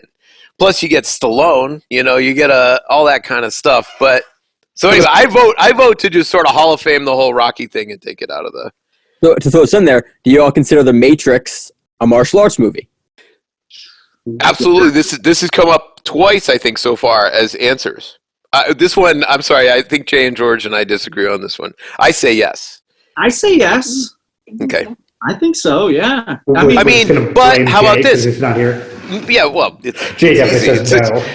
Any chance that I have a chance to dominate Jay Mansfield at anything other than jiu-jitsu, because I'm certainly not going to be able to do that very often. And by very often, I mean ever. I will do that.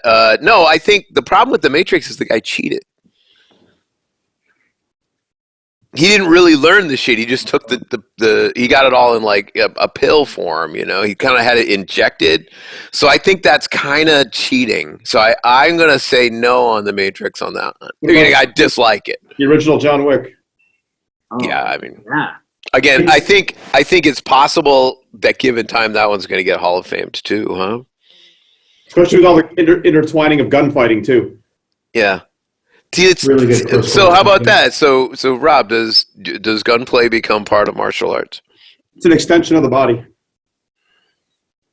I think if you're going to include weapons, you got to include projectiles. Yeah, correct. Right. The gun. I mean, the magazine changes, and obviously, there's way more opponents than he would really face for real. But the mag changes and the tactics that they use is actually pretty good. It's funny because, like, from the Rocky getting Hall of Famed because of the spread, it kind of touches both sides of the spectrum I think we might be talking about here. Of like, Rocky 1 is a great martial arts movie, in my opinion, because of the journey of the person. And that's a huge part of martial arts. And we all have our own stories there. And John Wick 1 is about the journey of the person, but not the martial artist. It's him, like, with the haunted past, and he's already mastered everything. And so it puts the Matrix question into a different lens, because he kind of cheated, because it wasn't about the journey of him becoming a martial artist, but the journey of himself as a person. Like, is that a John Wick movie or is that a Rocky movie? That's why I think the question is so interesting, because everybody's got their own version of what martial arts means to them. See, like, I love Remo Williams because it's like the hero's journey, but it's not a really super high quality movie. But I mean, is comedy on the table? Because what's the one with the three mystical guys? Jay's gonna absolutely Big Trouble in Little China. Yeah, Big Trouble in Little China. That's totally a martial arts movie, right? Kinda, yeah. See, but it's not really the hero's journey, So Jack Burton is the hero. Everybody's hero. We know this, yeah. Let me ask this though, because this is a thing I've been thinking about. It's like maybe a serious question. What is a martial artist? And so what defines a martial artist? Anybody can. Rob, what do you think? What is a martial artist? It's a big question, George. That's a wide one, right? Well, I mean, this is something I've been thinking about in quarantine. I don't know. I think that it's someone that has dedicated their life to pursuing making themselves as the best version of themselves they can through severe training, through martial arts type training. Can you be a black belt in Brazilian Jiu-Jitsu but not really be a martial artist? Well, I think like I started obviously earlier on, back in the mid '90s. I started doing jiu-jitsu, and back then it was a much different atmosphere going into a jiu-jitsu school. It was more like what we call MMA today, where there was strikes, you started on the feet and that kind of thing. And then when competition kind of took over, it was less and less of that and more focused on the point system of grappling. And I think that as we've transcended through time, I think there is more newer people coming into the art that do view it more as a sport than probably when I started, if that makes any sense. I was just talking with Rob Kahn about this. I don't know if you guys know Rob, but Rob's a friend of mine, been around a long time. And we were talking about that too, is there's a lot of the newer generation almost views it like hockey or basketball or baseball. Whereas our generation, was more about fighting, so to speak, or survival. Do you feel like sports and martial arts are mutually exclusive? No, I mean, I think they both complement each other. I love both. I think that, I think competition is fantastic, as long as you understand what it is. But I think you can go out there, you get the same kind of nerves you get in a real altercation. You have to face somebody you've never seen before. You got pressure on you. I think it makes you better preparing for it, knowing that day is coming. I think there's a tremendous amount of, pluses when it comes to competition. But I also think that, most everybody that ever comes to my school, every person that comes to my school, we always ask them. I have 2 academies. We always ask them, why are you here? And the 99% they say they want to learn to protect themselves. Now, once they're there, they start to see, oh, there's a whole sport behind this. It opens up a whole new world for them.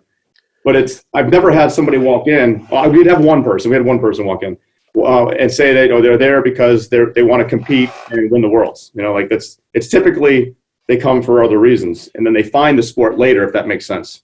The issue that I have with this conversation, because I come from the music side, and I think the fastest thing that professional artists will tell you is that they don't know how to define the word artist. I mean, that's a hard one. It's a hard one for anybody. I mean, I make a living making noise, which can't be defined as anything but art, really. I mean, it's not a thing. I just go, nah, nah, nah, and then people give me money, right? So it's like, it's hard to define it any other way.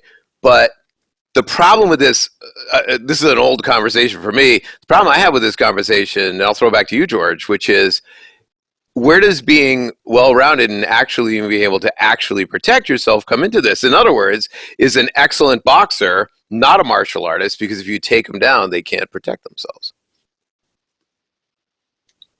I think go ahead. I think there's a mental facet to this thing. Do you see what I'm saying, though? Because of like I can handle myself standing, but you get a good striker in front of me, and if I do not take them down or run away, I'm going to get my ass kicked. But I bring a lot of 20-something years of martial arts, but the well-round, I have that hole. I mean, I certainly am I'm here with grappling and here with striking, and I don't feel the need to change it. So does that disclude? I'm not asking you to be polite to me. I'm saying some people they say, therefore that discludes you from martial arts. But for example, you and I did a bunch of early sword training, and to this day, if Trevor pulls the sword, I'm on his hands faster than I even know that I'm going to be on his hands. Does that make me more of a martial artist? Because maybe Gordon Ryan doesn't know how to put his hands on a sword. I mean, it's a really weird question if you don't define whether versatility in what situation. Is it just your mental attitude? Well, I think you can be a specialist at one part of it, or you can be a generalist and be good across the board. I mean, look at other arts besides martial arts. Look at, let's say you can sing, but you can't paint. Does that mean you're not an artist? Well, that's the question. The question is, you're not saying, are we artists? This is martial artists. Like, I am shitty with a gun. I mean, I don't practice with a gun. I don't have any actual, solid skills with guns at all. See what I mean? Once you make it into a breadth situation, like in what situation can you protect yourself? Yeah, I mean, that's where the problem with the word martial arts comes in, because it kind of gives you the impression that you're going to be a badass kind of nowhere, maybe even, awesome, but you're going to be okay in all situations or not. So it's a hard question. It depends on the arena that you have to perform in. Right, and speaking from the point of view of of an LEO or whatever, someone who is doing this for a living, obviously, please don't misunderstand anything I'm saying. I mean this with only rhetorically and with nothing but complete respect. All right, so I'm actually more asking you that question than anything else, because I do not have to go out tonight and defend myself in a real situation. Well, I think that there's always, there's basic. People will say there's like 5 ranges of fighting, and different people will put different ranges and different numbers, but ultimately you've got, striking range, you've got a clinch range, you've got a takedown and throw range, you've got a ground portion range, and then you've got, what I call that 5th element of, weapons-based environment, which can include any of those ranges. Okay, so. To be very well, any one of those ranges is a lifelong study. If you want to be the best shooters in the world, you got to be shooting thousands and thousands and thousands of rounds. If you want to be the best, Brazilian Jiu-Jitsu black belt in the world, you are spending thousands of hours on the mat. I don't think any one person has enough hours in their life to dedicate to the point where they are complete expert in all ranges. I think that you can probably get fairly well at all, but to say you're a complete expert in every range and then tactics and everything, I mean, you would never do anything but train. And I think it's probably close to impossible. Maine, what do you think about this, man? Just because you're a martial artist doesn't mean you're a good martial artist. Oh, Just because someone's a singer and a musician doesn't make them a good musician. right on. Because like some people run podcasts, don't make them all good podcasts. It just there's a scale for all of it. And so it's like if you dedicate yourself to some degree to furthering something that you do that is classified as a martial skill, you're a martial artist. Doesn't make you a good martial artist. Doesn't make you a good guy. Makes you a guy that trains martial arts. You're a martial artist. Yeah, it's funny. The most direct answer, I think, is probably the most satisfying for me, George. We have the same conversation all the time. People are like, I got to practice more. Someday I'll be a musician or whatever. They come for lessons, or I teach at a college, And you go, the first day, I just look at people and go, all right, I'll be the queen of what are you, a musician? You're a musician. Like, get over it. No, he makes a great point, though. There's definitely, even among jiu-jitsu, I mean, there's definitely levels of black belts. Yeah. Definitely. So I guess the question is, are you a martial artist? Yeah, if you're studying martial arts, then I guess you're a martial artist. Maybe that's the easiest answer. Like you said, doesn't mean you're good at it, right? I mean, I see a lot of matches. I watch a lot of footage. I watch a lot of guys that are competitive martial artists that aren't that good. I see a lot of guys that are competitive martial artists that are good, and then a really good competitive martial artist comes along and makes them look not so good. So it's a sliding scale. I think there's no really easy answer because it's all about how you define it. It's like if you want the ability to, be able to fight of any range, then like boxing's probably not your thing. If you want to be able to like take someone down and choke them, we're probably doing the right sport. If you want to be able to take someone out from, a quarter mile away, we're not doing the right sport. It's all about how you define it and where your goalposts are. Is combat jiu-jitsu dead? What's that? I hope so. The sport? Jesus. We stopped covering it. I couldn't do it anymore. Now, right? No, it's still around. It's still a thing that everyone's kind of done with. We stopped covering it because none of our guys were watching it, and so I wasn't going to make our guys on our staff and our team watch the event and then come and cover it when they didn't want to cover the event. And I think we covered a couple of them. I think we covered a bunch of them actually, and then everyone just got like bored because you were watching. I know it's still happening. We are no longer covering it because it makes the most defensive jiu-jitsu around because everyone fights at this middle range where you're either not getting slapped or you're not grappling.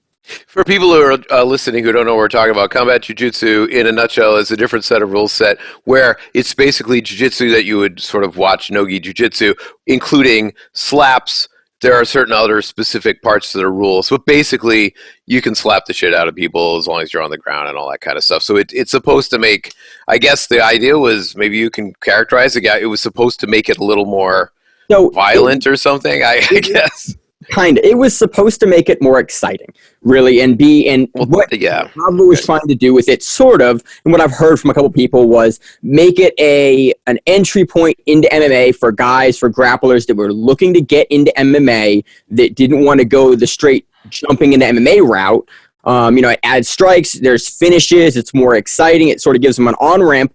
The kind of problem with it is, and I think all of us have been around MMA for many years now, is amateur MMA is a sport that exists. That's exactly it. Then go MMA. And the problem with it is, like, look, you want to fight real amateur MMA and you want to basically do a pro match and not get paid for it, Virginia's the place to go.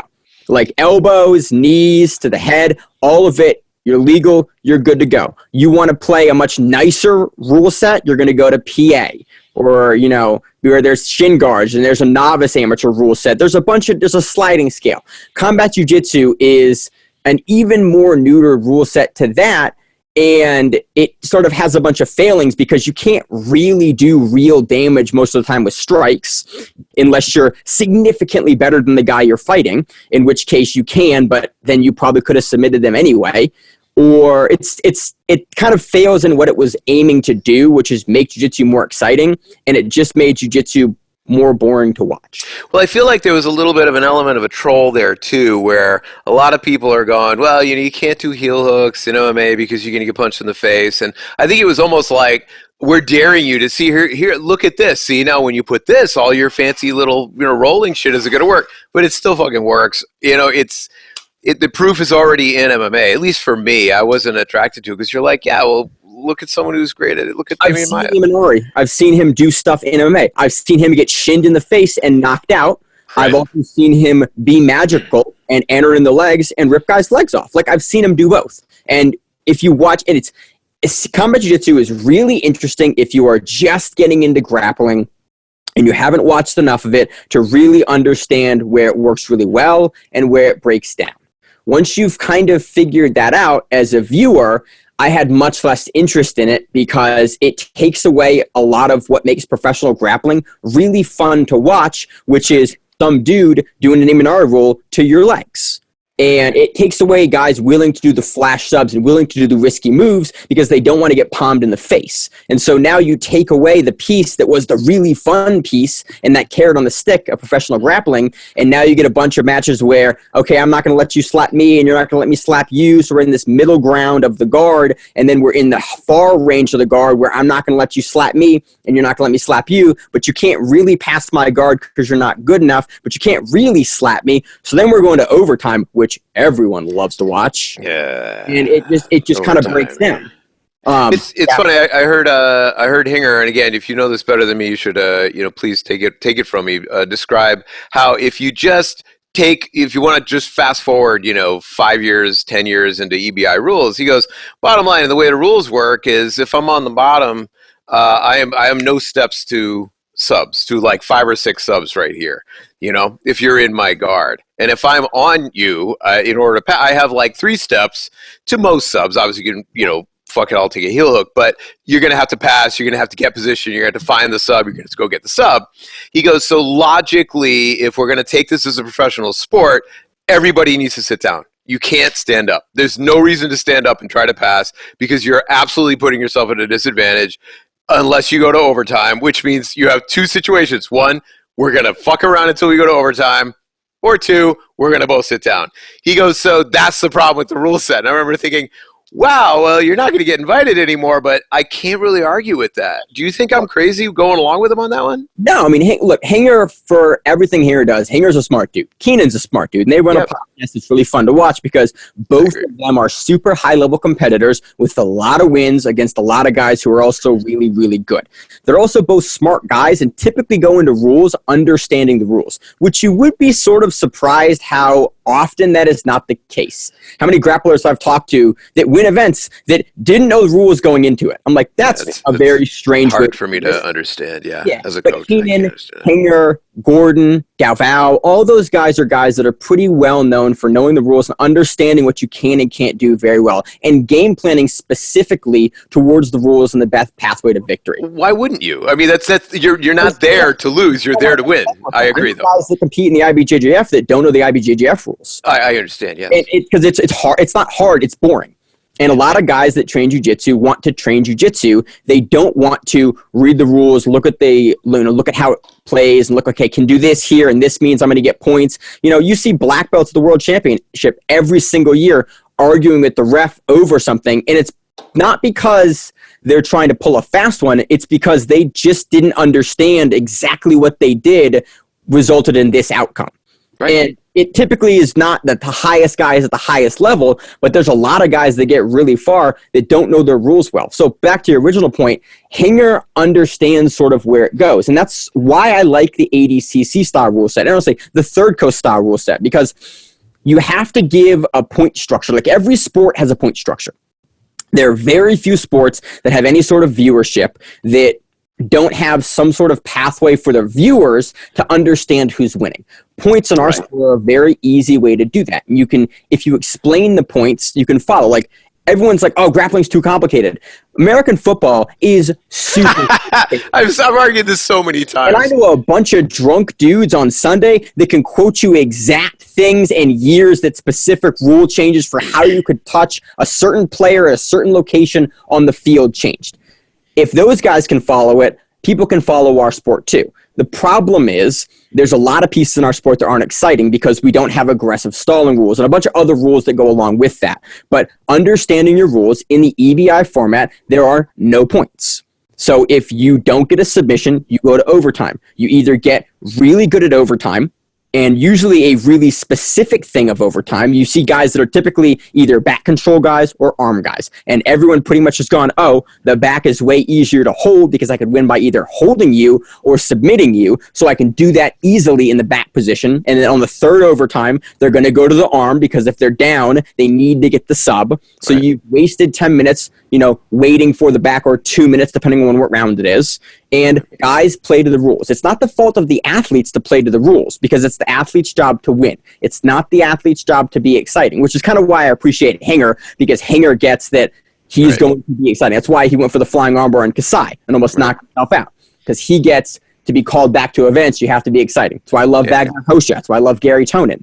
Like, they got to play to the rule set while also being exciting. But that's just the benefit those guys give us. Your job as a professional in any sport is to win. It is not to be exciting. And so jiu-jitsu has to craft a rule set that combines those two things and incentivizes being exciting with points.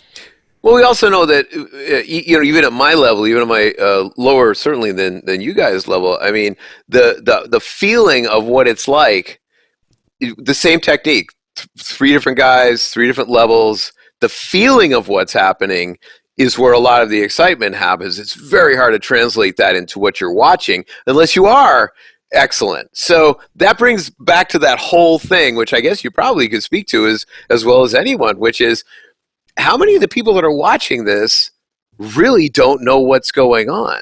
That's the thing. It's like it's a little bit of a self-fulfilling thing, right? I mean, it's a complicated thing. Everybody watching already gets it.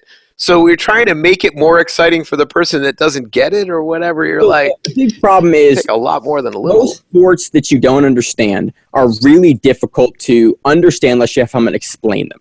Right. Most people getting into our sport, it's a hobbyist sport. And you're typically not watching unless you're into that hobby. The same way that, you don't go and watch a regular running meet, for the quarterfinals of the Olympic trials unless you are a runner.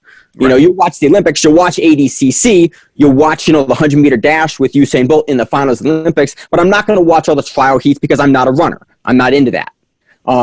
The same thing happens with grappling. We're in an amateur sport overall, and there are some professional events that you can watch, but people typically aren't going to be viewing it. And so if we want to bridge that gap, there's a lot of work to be done, and typically that comes with educating the people watching and having an exciting sport.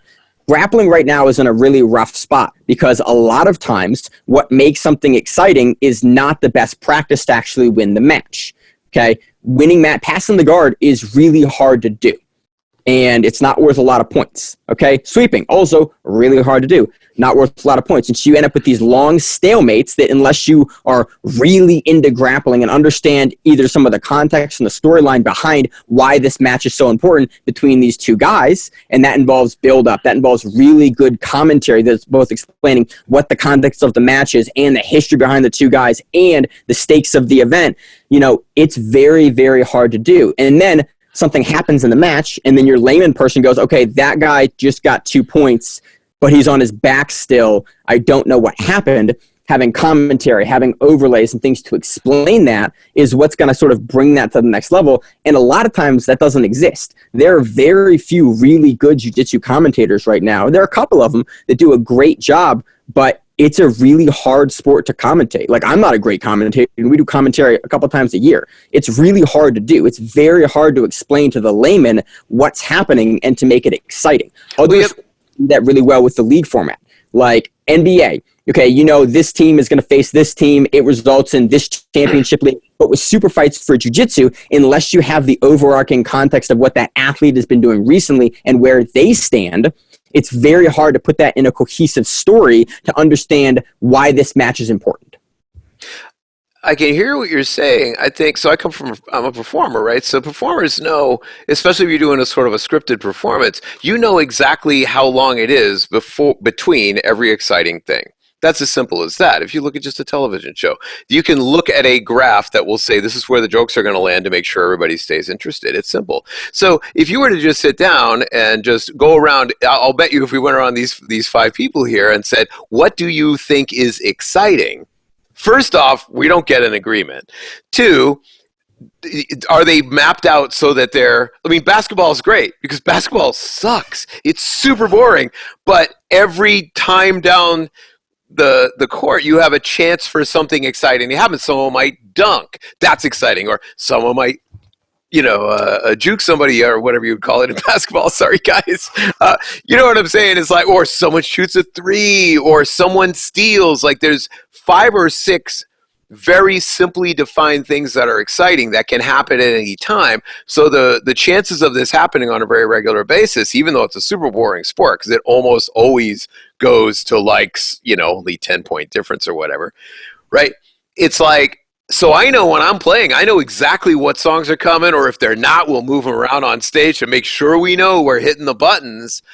I don't even know if anybody can even sit down and say, what is exciting about watching grappling? That said, let me just mea culpa right now. The whole reason why I got to jiu-jitsu is because my judo game was eliminated from judo. They just changed the rules because they decided it wasn't that exciting. So they said you can't touch anybody below the belt until they XYZ. It's so esoteric, so obviously biased towards the Japanese fighters, against the Russian fighters, against the Eastern European fighters, so obviously based on this weird idea that the only thing that people would, and it's not that weird, the only thing people would cheer for is a big throw. And so they actually did what it is we're talking about doing. They eliminated all the stuff that people didn't cheer for and made this weird sport now, which it is fun to watch the highlight reels, but it's has very little to do with actually training something that I would want to train. And you take it from the other side, until you get to the professional level, most people are not training to win on points. They're training because they're training, like Rob's saying, they're training for self-defense. And someone says, hey, take it into a realistic sort of like situation, go to a competition. Nobody's thinking about entertaining anyone at all, right? They're thinking about, hey, I want to line up for the first time in my life against some guy who I don't know, and I want to put myself on the line, especially if they don't come from a fighting background. These two things have nothing to do with each other. The old entertainer guy is like, you got nothing, P.T. Barnum. You got nothing interesting. What is going to happen in a grappling match that is going to make someone who is not a grappler go, oh, shit. I'll tell you what's going to happen. Gary Taunin's going to get sent by Paul Harris. I don't care who you are. When that guy gets sent, I mean, I almost wish that he let him do that just to have that moment. You know what else? I hate to say it. It's when Rocha goes and Rocha kicks the guy off the stage. AJ Agazarm?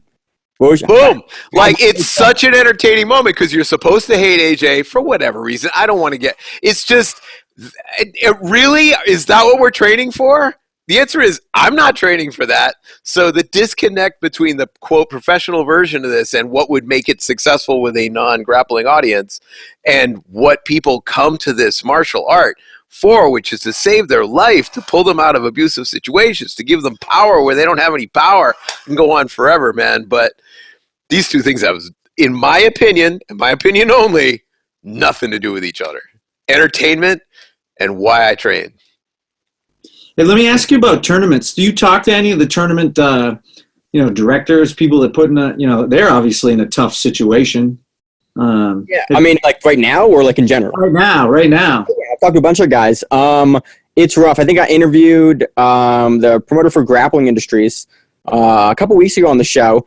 They're in a rough spot because they've canceled. Actually, I was going to compete for the first time in about a year and a half since I broke my back, April 11th. And that got canceled because Maryland is under lockdown or under stay-at-home order currently, and so I couldn't compete for that. So luckily, I don't have to make weight, which is great. But sorry, you can't compete. I'm sorry. That must have been hard to because you're coming back, right? You're really looking to come back. Yeah. I'm like that weird guy that loves competing. Like I don't get nervous. I just love to do it. Like I love to go and test and compete. And so it sucks because I've been out for a year and a half from doing that, and then I was about to go back, and then it got canceled. So talk to the promoters. Promoters are in a rough spot right now.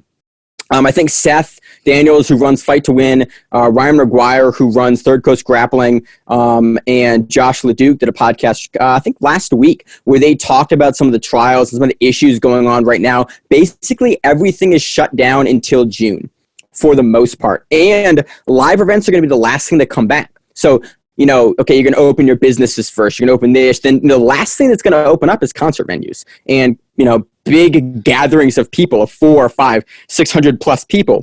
Thank you so much for reminding me, Maine. I have 2 potential European tours this fall, which are both not happening. It's just... Yep. But that's the last thing that's going to open back up. And so all of those guys are going, what do we do? And that's a very real, and nobody has any answers because no one knows much about, you know, how this what's going to happen with this virus. I mean, I have a background a little bit in disease pathology because I used to do that kind of research, but no one knows. And it could be 6 months, it could be 16 months. And everyone's in a very uncertain time for when they're going to be able to run events again. And the other big problem that is people are kind of forgetting about in general is, although you may be able to run events in, let's say, 10 weeks, no one's been training. So a lot of your guys aren't going to want to immediately jump back in and fight the first week that they can because they've been off for 2 months or 3 months. Maybe they're in shape, maybe they're not in shape. Everyone's going to have to knock some rust off. So you may or may not get guys that are desperate for matches to get in, and you may or may not have your audience there. So everyone's in a tough spot. I'm going to hopefully do some interviews with some of those guys over the next like 2 or 3 weeks. I'm trying to schedule a few of them from our show just to talk about, you know, what's going on, what the landscape looks like, what their thoughts are for upcoming events, just to see, you know, what we're going to be able to cover in the next 2 months. I'd be really interested to hear those. Am I crazy? It felt like this really started to get some serious momentum. It felt like everybody wasn't really warring with each other. There was still some politics, but it was starting to lift. Like you had so many different potential rule sets. What do you think? Was it just me? I didn't quite understand the question. Well, you feel like before this happened, before the COVID came along, it felt like between Fight to Win and Third Coast and things like, you know, One, competing with UFC, it felt like there was a situation where there was getting to be some momentum in the idea of going out and seeing some grappling or seeing grappling being a potential sport. Am I crazy? We talk about it a lot. I mean, we could not have run the show that we run 2 years, you know, in 2015. There just wasn't enough professional events happening. Like I started curating a professional event calendar on our website for upcoming events, and I started doing one internally in 2018 probably, and there were some weeks where there was just no events, and we had to fill it with, you know, something else. We talk about old matches, we talk about this up, we preview things in two different weeks in a row. Nowadays, I think the last time that we have not had 2 or 3 events minimum is like the Christmas season, where there's about a 2-week break there. Every other week in the year, 50 weeks a year, there are 1 to 6 events happening, broadcast events with commentary that we would cover on the show. That did not exist, you know, 4 years ago. This is something that definitely coincides with what I'll call independent music, meaning rather than, you know, the big tours and it just coincides. Whatever momentum was going was in 1 week completely eliminated with no chance of coming back. And of course, you know, people are going to do what they're going to do. Musicians can find their way, but yeah, this is it's hard. People will talk to me. I'm lucky to teach at a college. They'll talk about what the future with me. I have some sort of expertise going into terms of musical performance, and I've been lucky to do some pretty cool shit. And it's like, I have the answer. This is not it. It's not happening. You are not going to say, yeah, sure, we're just going to push the tour back by 12 weeks. It's not happening.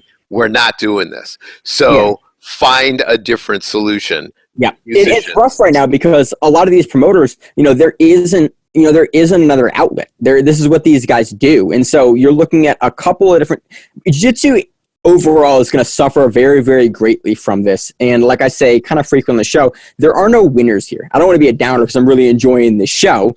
Don't ruin it, man. Hey, the truth is the truth. That's what's good. Tell the truth. What we do in jiu-jitsu is a leisure hobby. And we have a lot of people out of work, with a lot of unemployment. We're going to lose a lot of people that were grappling. We're going to have a lot of blue belts that don't come back for a long time. more so than we already do. We're going to have a lot of people that we're into the sport or starting to get into the sport, or financially something came up. That's going to be magnified in the next 8 months.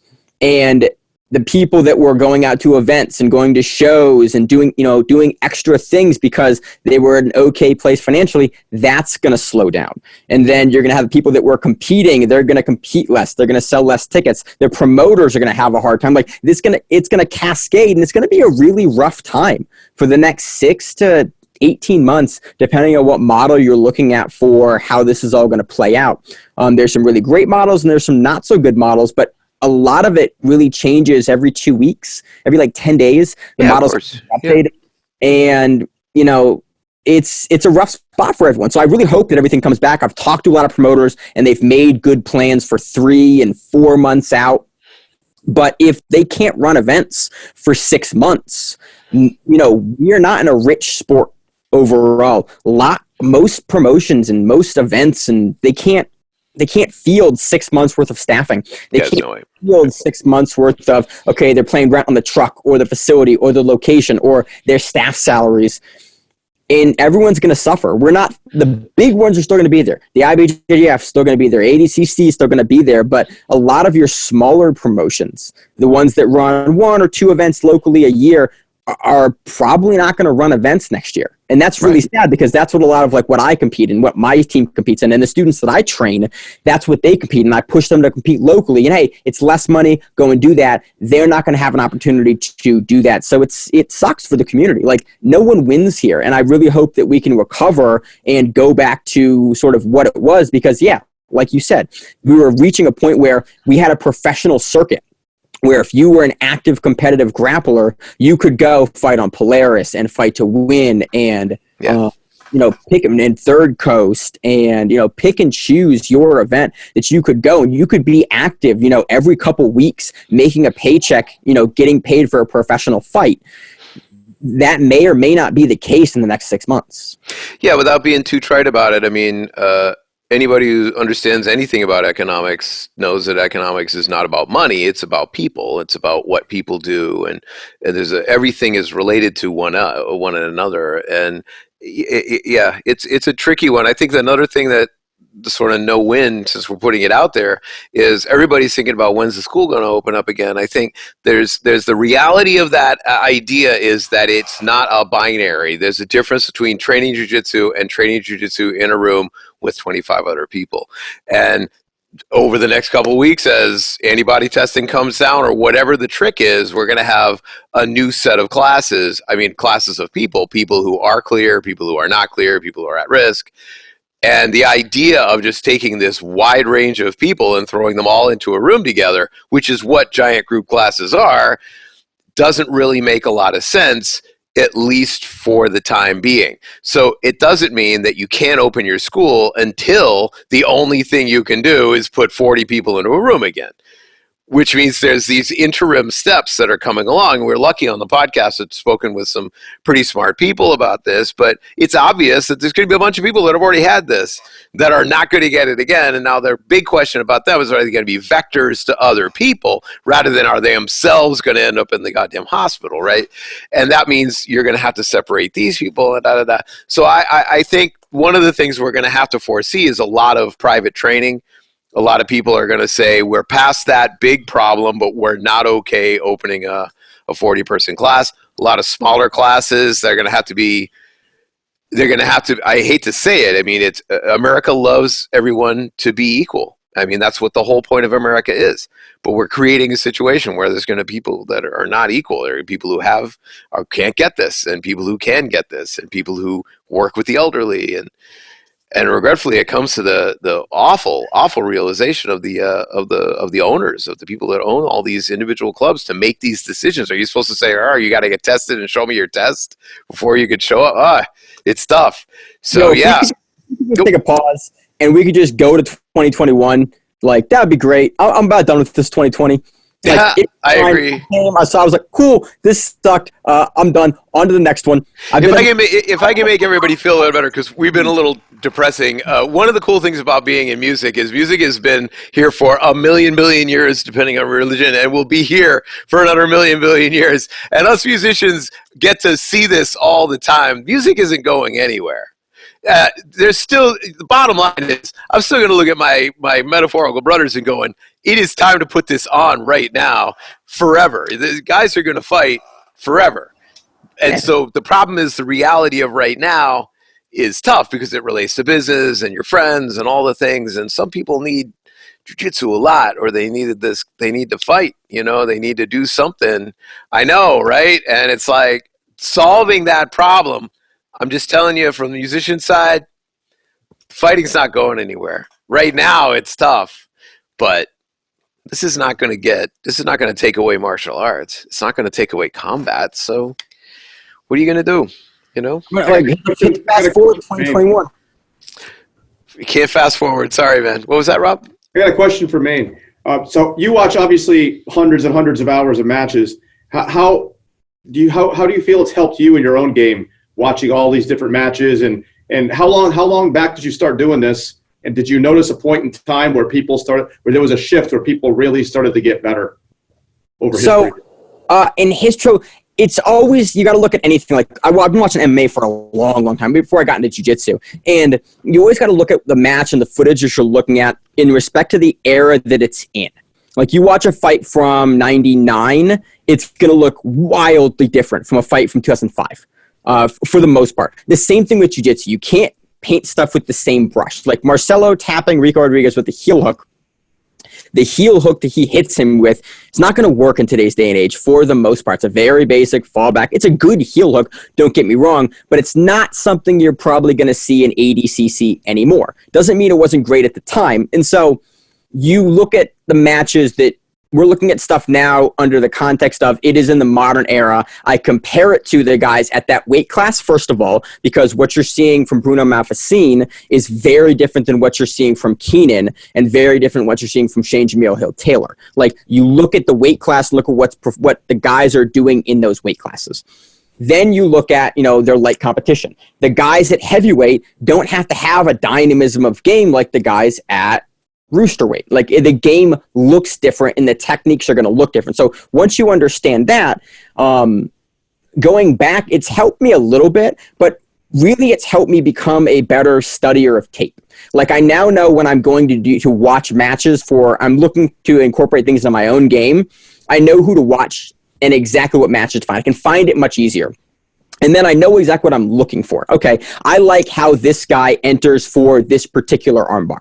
Okay, what is he doing? I know what I'm not looking at anymore, and I know where I need to know where his right arm, where his far side leg is in this transition, and when he decides to make the step, or what is his trigger to fire off this armbar. Like, those are the things I've gotten a lot better at looking at. And so when we talk about matches on the podcast, that's a lot more what we talk about now. We do less play-by-play of, like, this is what happened in the match. We talk about, hey, if you're looking to watch this match, watch what he does here, because this is particular to what this guy does, or this is what we think made this effective. So it's made me a lot better in understanding, like, he's going to put his foot here in this situation. He is not going to do it until the guy makes the long step over. And so it helps you in that respect. It also helps you really understand the levels of guys. Like, I can know what matches to watch and what matches to, like, kind of skip through, because I have a ranking in my head now of who's probably going to beat who. And so it helps you kind of parse the tape study a lot easier to figure out where I'm going to commit my time to doing in-depth match study for stuff that I'm looking to take away personally versus the big matches that I'm looking to talk about for the podcast.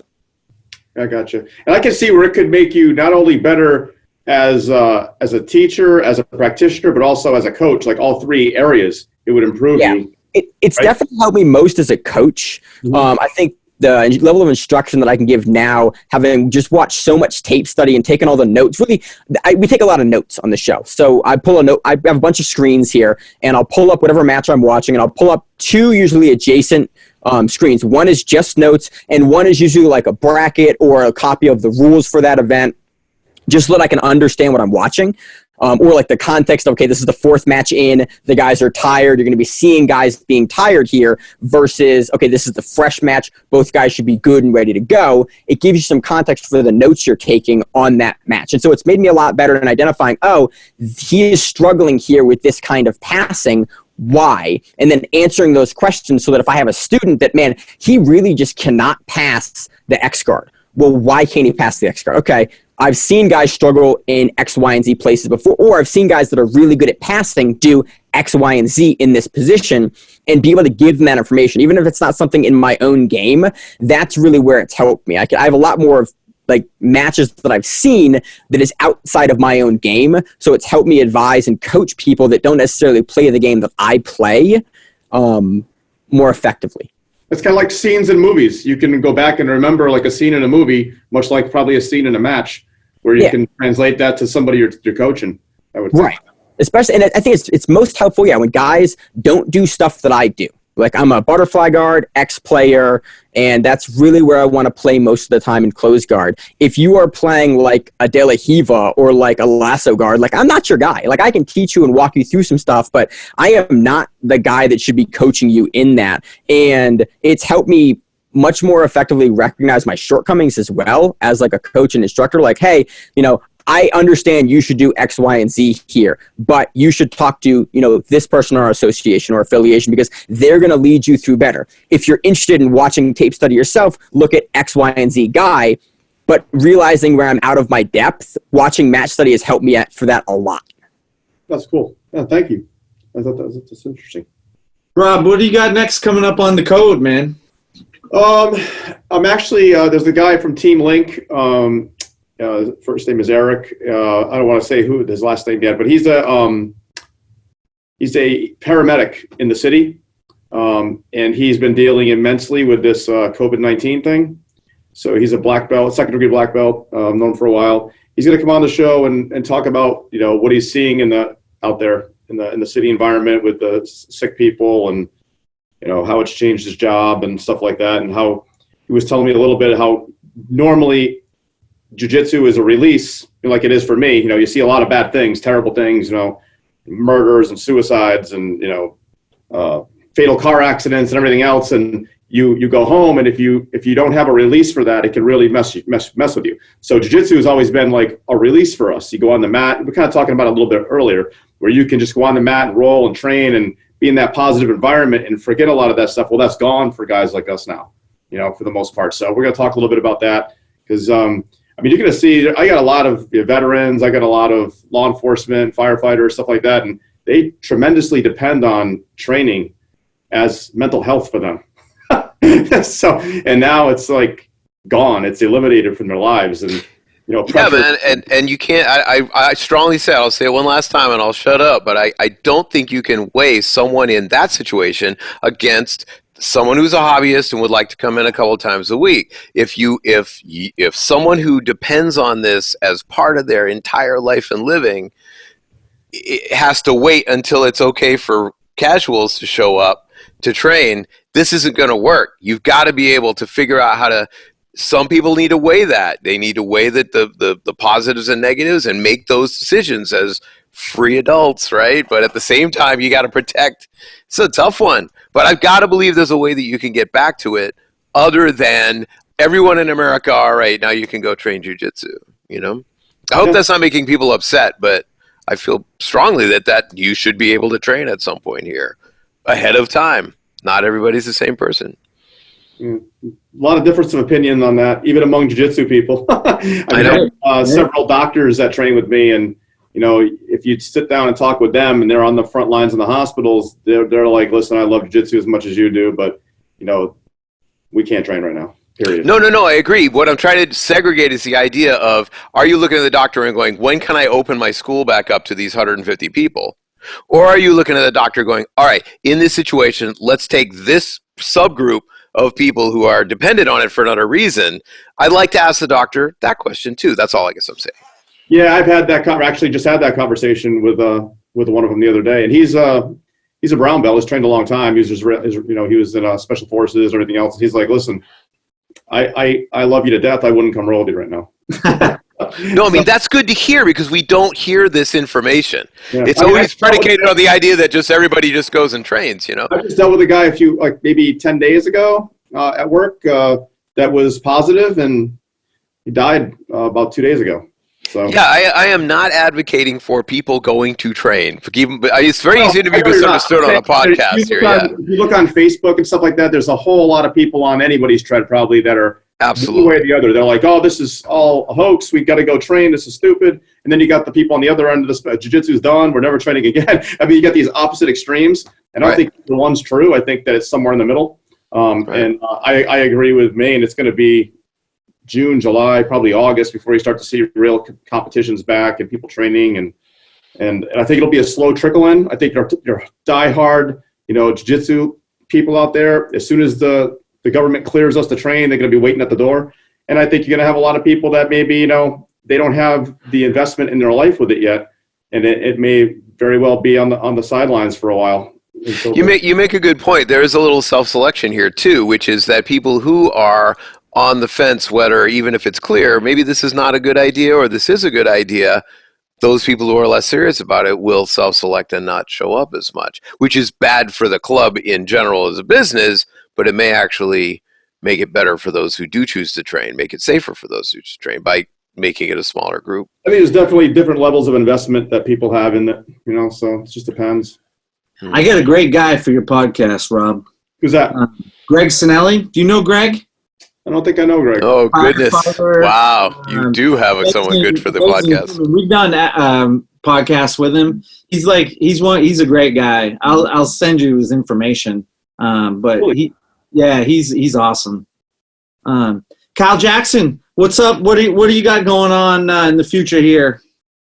I'm just going to keep doing our thing. I think we take a lot of pride that Clockwork was one of the first gyms in New York City to close. It's so easy to have every iteration in your head spin around to try to find a way to ignore what's going on and find a way to train. And we are certainly going to just be following the best practices of what the people smarter than us are going to say. So until then, we're going to be doing this. I think it's shameful for people to make any decision other than that, and they're free to do that. So that's the choice, right? I think Perfect Roll is where my focus is going to be. It was really great to be able to help, and it started from people that were taking private lessons with me who moved away and just wanted to still have my point of view on problems he was having.